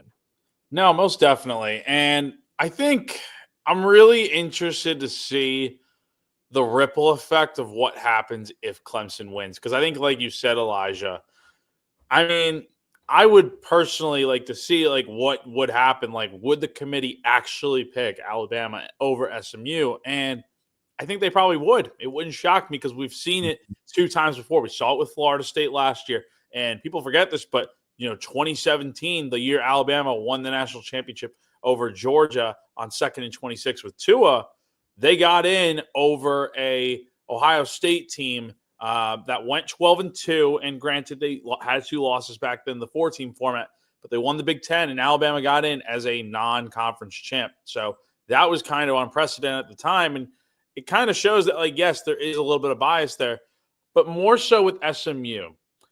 The committee has made it clear that, if you go to a conference championship game, and a lot of people feel this way, it shouldn't count. Like, it shouldn't hurt you in terms of knocking you out of the playoff if you're in good standing the rest of the way. Like, SMU's had a great year and stuff. We also have to consider, though, they haven't had the toughest schedule. They lost to BYU by 3 points. They very well could be undefeated right now, but they play in an ACC that really isn't that good. And so how do you kind of look at this? It sets a bad precedent if you put Alabama in and you knock out SMU, especially if SMU loses by, like a field goal or something. Yeah, I think I said this not on the show, but on mine on GamecockScoop.com this week. The weirdest thing about the ranking, not the weirdest, the most confusing thing about the rankings this week was the separation of the 3 SEC teams with Miami in the middle. I thought for sure Miami was either going to be ahead of all 3 or behind all 3. I don't really understand the case for having Miami ahead of Ole Miss and South Carolina, but behind Alabama. And to me, that's an Alabama firewall.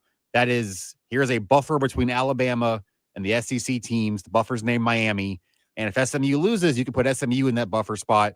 Alabama's still in there. Whereas, let's say you had Miami behind those 3 or above those 3, it gets a little bit harder to knock SMU out. Right now, the way it was set up, I feel bad I can't give credit. I saw someone say the committee built these rankings starting with Alabama as a playoff team and work backwards. It kind of feels that. It kind of does. It's a made-for-TV product, and that's the thing too. There's going to be a lot of speculation as to what will happen to SMU if they lose, and then and that will test what the committee has said all along. They don't want to punish participants in the in their conference championship games. And, I know what people like Craig on our YouTube comments say. He said SMU doesn't have a win against the current top 25. I totally get it. Their only loss is against a team that is in the top 25. Completely get it. I think this is more on principle of, if the committee says one thing, do they follow up on it, right? And there's been a lot of debate about how much they actually weigh strength of schedule. I believe they do, maybe more so than we'd like to give them credit. But when you're fielding 25 teams and ranking them, there's going to be some natural contradictions. And this is one of those things too, that if you say that you're not going to punish a team that is previously in the field and in that bracket, and they're participating on championship Saturday, and they lose and you kick them out, then you're in direct violation of what you said you wouldn't do, right? And I think that's the hard part, because if SMU loses, it's going to be, do you keep your word, or do you put in Alabama over SMU regardless of resume? And that's where things get really sticky, and that's where I think the discourse will be unbearable for about a good 24 hours until we get those. Not even 24, like 12 until we get those rankings, because the ACC tournament championship is played later on in the afternoon. We'll go and take a quick break right here. We'll continue this topic, though, because this is really fascinating. And then this also leads into the SEC title game, because what does this mean for Georgia if they lose? What does this mean for Texas in terms of their ranking if they lose? And which quarterback, underachieving for both teams, do you trust more to win you this game on Saturday in Atlanta? That's the big question, the one that I think that might determine who wins the game. We'll break down the SEC championship game on the drive around the SEC when the postgame show returns.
From the WIS Traffic Studios, I'm Elijah Campbell with a few accidents to get to you that are causing some issues on the roadways this Friday afternoon. We'll start with an accident that's got the right lane completely blocked on I-20 westbound over at Broad River Road near exit 65. The traffic moving very slowly there on 20. We have some more minor accidents causing more minor traffic backups. We got one on Berry Hill Road at Bush River Road, Farrow Road at Highway 555 at Pisgah Church Road, Hope Ferry Road between Hickory Meadow Road and Midway Road, Highway 6 between Highway 602 and Platte Springs Road, Marchbank Parkway at Hardscrabble Road, Old Orangeburg Road at Platte Springs Road, and lastly, one on South Carolina 277 northbound before I-20.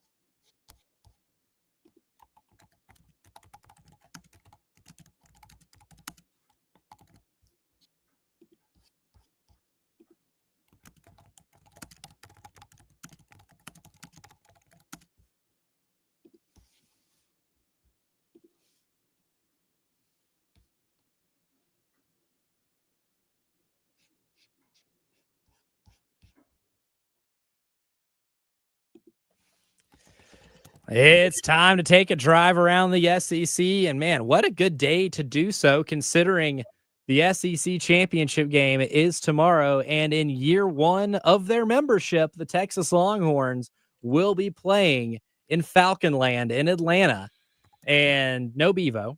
He will not be in attendance. Ugga's running from the grind. Yeah, Ugga has absolutely run from the grind. I think they pulled some strings for that dog's protection. They need to meet again. They absolutely need to meet again. But the teams will meet, and last time we saw these two teams, Georgia went to Austin and handed the Longhorns their only loss of the season, 30-15. Fellas, what do you expect in this game? Jack, will let you lead off here. What do you expect in this game in terms of how Texas maybe responds to how they just got punched in the mouth from a physicality standpoint the first time these two teams met, and how they've looked since going into this game? Well, you hope that no Texas fans are throwing bottles on the field and stuff if something doesn't go their way. But I will say one interesting thing with this game is, number one, you lost to Georgia on a night where Carson Beck threw 3 interceptions and did not play his best ball. And at the same time, Quinn Ewers didn't play his best ball either. But more so from a Texas standpoint, you were not able to run the football really at all. The last few games with Wisner, you've been able to really run efficiently down the stretch here. So, Georgia's run defense, how is that going to match up against Texas's seemingly gradually getting better run game at this point in the season? The last time they met was when South Carolina was playing Oklahoma. So it's been a while since these two teams met in mid-October. If Texas can run the ball like they have been, I feel pretty good about their chances to win because it opens things up in the passing game. Georgia, if they play good defense like they did in slowing down Texas in the run game and forcing Quinn Ewers to throw the ball around, I feel pretty good about the Dogs getting another SEC championship. Yeah, first of all, we were in Norman that day because I remember being out to dinner that night. Georgia scores their first touchdown, and the bar in Norman literally played Boomer Sooner because Texas gave up a touchdown. That's a real story. That's remarkable. Which is awesome. That hate is real. Oh, yeah. As for the football game tomorrow in Atlanta, Georgia completely stuffing the Texas run game is one of the stranger results this year, I think, when you look at how much Georgia has struggled to stop the run, especially in November. Ole Miss ran it down their throats. UMass ran for over 200 yards. Last week, you saw Georgia Tech run pretty much whatever they wanted to against Georgia until the last 2 minutes of the game. I don't know if the Georgia run defense has the game in it it did in October in Austin again. I think Texas runs the ball. I like those two defensive tackles. I don't think they get enough love for Texas, losing 2 NFL defensive tackles last year, replacing them with guys who look just as good, almost as good, maybe. And I actually think the Horns win the game, to be honest. Yeah, I mean, I personally feel like looking at these two teams right now, I even though I saw what I saw in October, I think given the mulligan, I still like Texas because I think Texas is just a better football team right now. But at the same time, I can't believe that if Georgia beats them again, then I think that I have some pretty good empirical evidence that would say otherwise. But this really comes down to I feel like too, it can get down to what quarterback you trust more. This is a very first takey type topic, but I'm going to lean into this because when posed this question, I really had to think about it, because when we were coming into this year, guys, like, think about like the type of topics we're talking about in SEC media days of, like, who's getting your vote for all SEC quarterback, and almost everybody's going immediately Carson Beck, Quinn Ewers, Carson Beck, Quinn Ewers.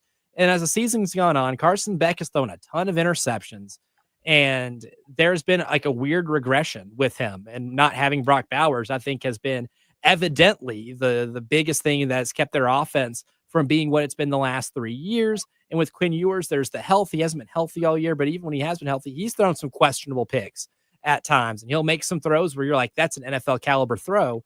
And then you'll know there's the throw in the Red River shootout game where he overthrows I think it was Isaiah Bond running a slant doesn't just overthrow him, he overthrows him by like 20 yards. And it's an easy interception for Billy Bowman. And you're like, where the hell are you throwing that ball? And I feel like there's been a lot more of that from Quinn Ewers this year than we saw from him last season. So when I pose that question, I have no bleeping clue who I would trust more between those two guys right now. And I think that's really my big hang up on totally going all in on Texas, but maybe Ewers is the one that does the better job at protecting the ball. I think that's kind of where I sit on like a 51% to 49% split. Stephen A. Veltri, what you got? We'll go with you first. No, I was gonna let you take this one. The first takery here. Stephen A. Veltri. No, I'll take it, Alan.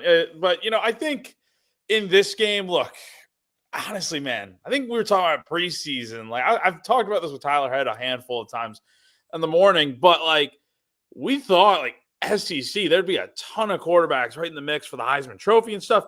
And someone posed this question on the beat to me yesterday, like, who's that third guy going to New York for the Heisman ceremony? I really don't know. I genuinely don't know. I don't know if it's going to, maybe Cam Ward, but like, you would have thought beginning of the year, it would have been an SEC quarterback for sure. Now, more in this situation, I don't know who I trust. I think Carson Beck, maybe, but like, because he's got the experience and stuff of playing in these big games. But then again, both quarterbacks have been kind of on and off this year. I will say, though, Carson Beck has looked a lot better lately since that Texas game. And I think, after the Florida game too, where he threw 3 picks out in Jacksonville, he's been solid this year in his last 4 games, only thrown 1 pick. So I think I'd probably give the nod to Beck. But again, I don't even know if it comes down to quarterbacks, especially for Texas. If you can run the ball down Georgia's throat like you have been recently, I feel pretty good about Texas's chances, though a Quinn Ewers type good performance wouldn't hurt. Yeah, I'm kind of siding with Quinn here. I understand when you have a Manning sitting behind you, the notion to bench you every time you throw an incompletion is just so strong. And famously, Texas fans are rational and always think things through completely. Quinn Ewers in November, I don't know if people realize this, 10 touchdowns, 1 pick, almost 1,000 yards, running the ball a little bit. He's been a lot better in November. I know Beck probably has too, and I also think Texas has much better wide receivers. I don't think that's even a question than what Georgia has. Arsenal he has to work with. Yeah, so maybe that's kind of dodging the question. I'm not really good at the first take kind of thing.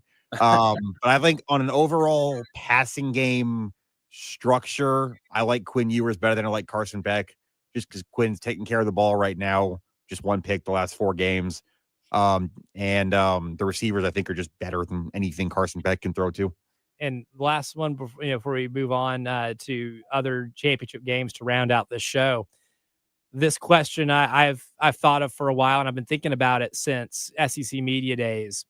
How well is Texas winning the SEC in year 1 going to go over with, I guess, other SEC fan bases? Because the whole talk, the last year was, they beat Alabama, but they also won their conference because they played in the Big 12. And then they come in here and they win in the first year. I don't think it means the SEC is overrated by any stretch, but I do think that's incredible validation for a program that really hit a home run when they brought in Steve Sarkisian, who is having himself a pretty hell of a redemption tour, honestly.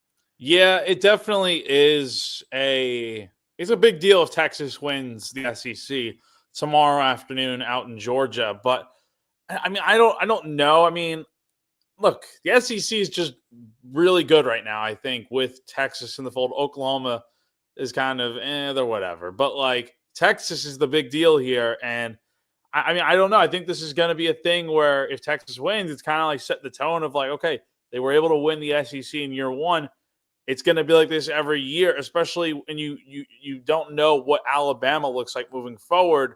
Obviously, they're going to be able to recruit at a high level because of the name and stuff. But I just wonder, is Texas like on that trend of like being the new king of the SEC essentially? But I feel like it's a little too early to say that because I still feel like that title probably belongs to Georgia for the time being. I think it's a big problem in College Station, in Norman, and in Fayetteville if you're over the age of about 50. And everywhere else, I don't think they care that. Like, I don't think South Carolina and Vanderbilt and Kentucky fans care that much about Texas winning year one in the league. Maybe I'm wrong, but like, I just don't think that's. I think people are worried about their own programs, unless you're at A&M, Oklahoma, or Arkansas, old enough to hate Texas. A&M will implode. Yes, that's if Texas wins tomorrow, it's gonna be pretty bad there. The fact they even got there by beating them in their first year in the league, and Texas A&M has never been there. I mean, if you don't follow message board geniuses on Twitter already, because I mean, I would say about 35% of the content comes from Texags. Oh yeah. If you don't follow already, you should follow if Texas wins tomorrow, and then just kind of revel in the sewers of what the Texas A&M message boards can be whenever Texas has any shred of success. So that's one thing to look for. I will say Bucknuts was really good last week too. Oh man. See, I've missed I need to go back. I need to go back and refresh myself on Bucknuts because they also a fan base not taking a loss very well. But other games going on tomorrow as well. And tonight we'll make our picks for conference championship weekend as the post-game show wraps up.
Final segment here of the post-game show. Hope everybody has a fantastic weekend, and make sure to tune in tonight from 9 to 11. Myself and Justin Hall will be giving you all of the score updates as they come in from the high school semifinals, as it's one of our final episodes of the Love Chevy High School Football Scoreboard Show. Not going to want to miss that. I know my man Craig here on the YouTube stream is gearing up for his North Augusta Jackets to try to punch their ticket into a state championship game tonight. But it's time for us to go ahead and make our picks, because we got conference championship games starting here in an hour. Conference USA, Western Kentucky +4 against Jacksonville State. We'll do this against the spread. We'll see how good we are. We'll test ourselves a little bit. We picking all 9? Let's pick all 9. Oh boy. I'm ready to pick all 9, baby. Western Kentucky, Jacksonville State. These teams actually met last week, a rare back-to-back for teams playing against each other in college football. I am going to go Western Kentucky to cover the spread, and I think they win because I'm not sure about quarterback Tyler Huff's availability. The Josh Simon the Josh Simon Western Kentucky team versus the other Gamecocks that South Carolina beat last year in the round of the Gamecocks. So this is an interesting one. I think on GC staff picks, I picked Jacksonville State. I don't really know much about either team, but why not go with the Gamecocks? I think it'll be fun. Give me Western Kentucky. Tyler Huff's questionable, as Elijah said. They got the best mascot in college football. Give me the Hilltoppers. A Tyler Huff Furman last year when they came to Willie B. So some Gamecock fans familiar with his game. To me, what might be the most important game in terms of the second most maybe important game in terms of playoff fielding, the Mountain West Championship game tonight, UNLV at Boise State. UNLV 4.5-point underdogs in that one on the road. I think they cover, but Boise State wins at the gun. I'm feeling like a walk-off field goals in order here. Yeah, I'm feeling along the same lines here. I could see this being a tight game. It feels like Ashton Genty's just been able to run over any defense this year, and it wouldn't surprise me if that's the case again. UNLV's quarterback literally said earlier today that he's never been to Boise and he doesn't know what to expect and stuff. I expect a good crowd there out in Boise on the blue turf, and I expect the Broncos to move on to a college football playoff berth. I like UNLV a lot. I do. I think they've had a really fun year. You're taking an indoor team from a warm weather place outdoors to Boise. It's going to be 31 at kickoff and dropping. Woo. That favors running the ball. You might have heard Boise State's got the best running back in the country, as Jack just said. I'll take the Broncos to win and cover the 4.5. Yeah, and then we got Tulane and Army tonight, 8 o'clock ABC. Tulane, 4.5-point favorites. You know what? Give me Army, man. It's either going to be a close game or they're going to win. And you know what? Tulane's really good. I think Tulane wins, but it's going to be close. I think that might be another cover, but not win. Give me Tulane to win, but Army to cover, because I think they'll be able to run the ball pretty effectively, enough to hang in there. If you don't pick Army, you hate America, is my thinking. I'm just messing. I'm gonna go with Army here. Look, it's supposed to be like 25 degrees out in West Point tonight. Tulane was playing for their season last week and lost to the Mario Anderson Memphis Tigers. Go with Army. Go Army. Beat Navy. I don't know if Army wins the game, but everything Jack just said, it's cold. They're playing at home. Triple option. Hold the ball 40 minutes. Give me the Black Knights getting, would you say 4.5? Yep. Yeah. 4.5. Give me Army. Tomorrow at noon, Iowa State, Arizona State. Sun Devils are -1.5, and I have been like so drunk on the Kenny Dillingham Kool-Aid, I can't stop now, even with their best receiver out. So give me the Sun Devils. Yeah. Jordan K went to Arizona State, so that's the only reason I'm picking Arizona State. Isn't Jordan going? Like, isn't he flying out to Dallas? Like, that's what I'm talking about. No, I'm all in on Arizona State. Cam Scatterbo. I think not only are they going to win to get in the playoff, I think that's a really dangerous team that you don't want to run into in a bowl game, in a campus playoff game. 1.5. Yeah, give me the Sun Devils. The MAC, Ohio versus Miami of Ohio. Miami of Ohio -2.5 in this one. I don't know as much. Ohio was decimated from the portal, but give me the Red Hawks here in this one. Yeah, I'm going with Miami, Ohio, too. I feel really good about them in this game, and we'll see what happens. Maction is always a good time. Miami, Ohio won the regular season game by double digits. Think they're better. Give me the Red Hawks. Clean sweep right there. The SEC championship game tomorrow. Texas now a 3-point favorite against Georgia. I think Texas covers that. Yeah, I'm going with Texas as well. It's hard to beat a team twice, so that's probably why I'm going with the Longhorns here. Hook 'em. Give me the horns. Going with the horns as well. Marshall against Louisiana. I almost know where Jack's going to pick, but give me Marshall as well to win this one outright as 5.5-point underdogs. Go Herd. That's all I got to say. Let's go. Oh, geez, we're running out of time here. All right. Yeah, I'll take Louisiana minus the 5 to cover at home. All right, real quick. Oregon, 3.5 against Penn State. I'm going Oregon. Yeah, I'm going Oregon too. Ducks, don't trust James Franklin in a big game. And that's very fair. SMU, Clemson. SMU minus 2.5. I'll go SMU. Or I'll go Clemson. Yeah, I'm going Clemson too. Clemson's going to wreck everything in the college football playoff, I think. Clemson to win outright, and the college football world burns Sunday at about 12:06 p.m. We'll see you in the wreckage on Monday, my friends.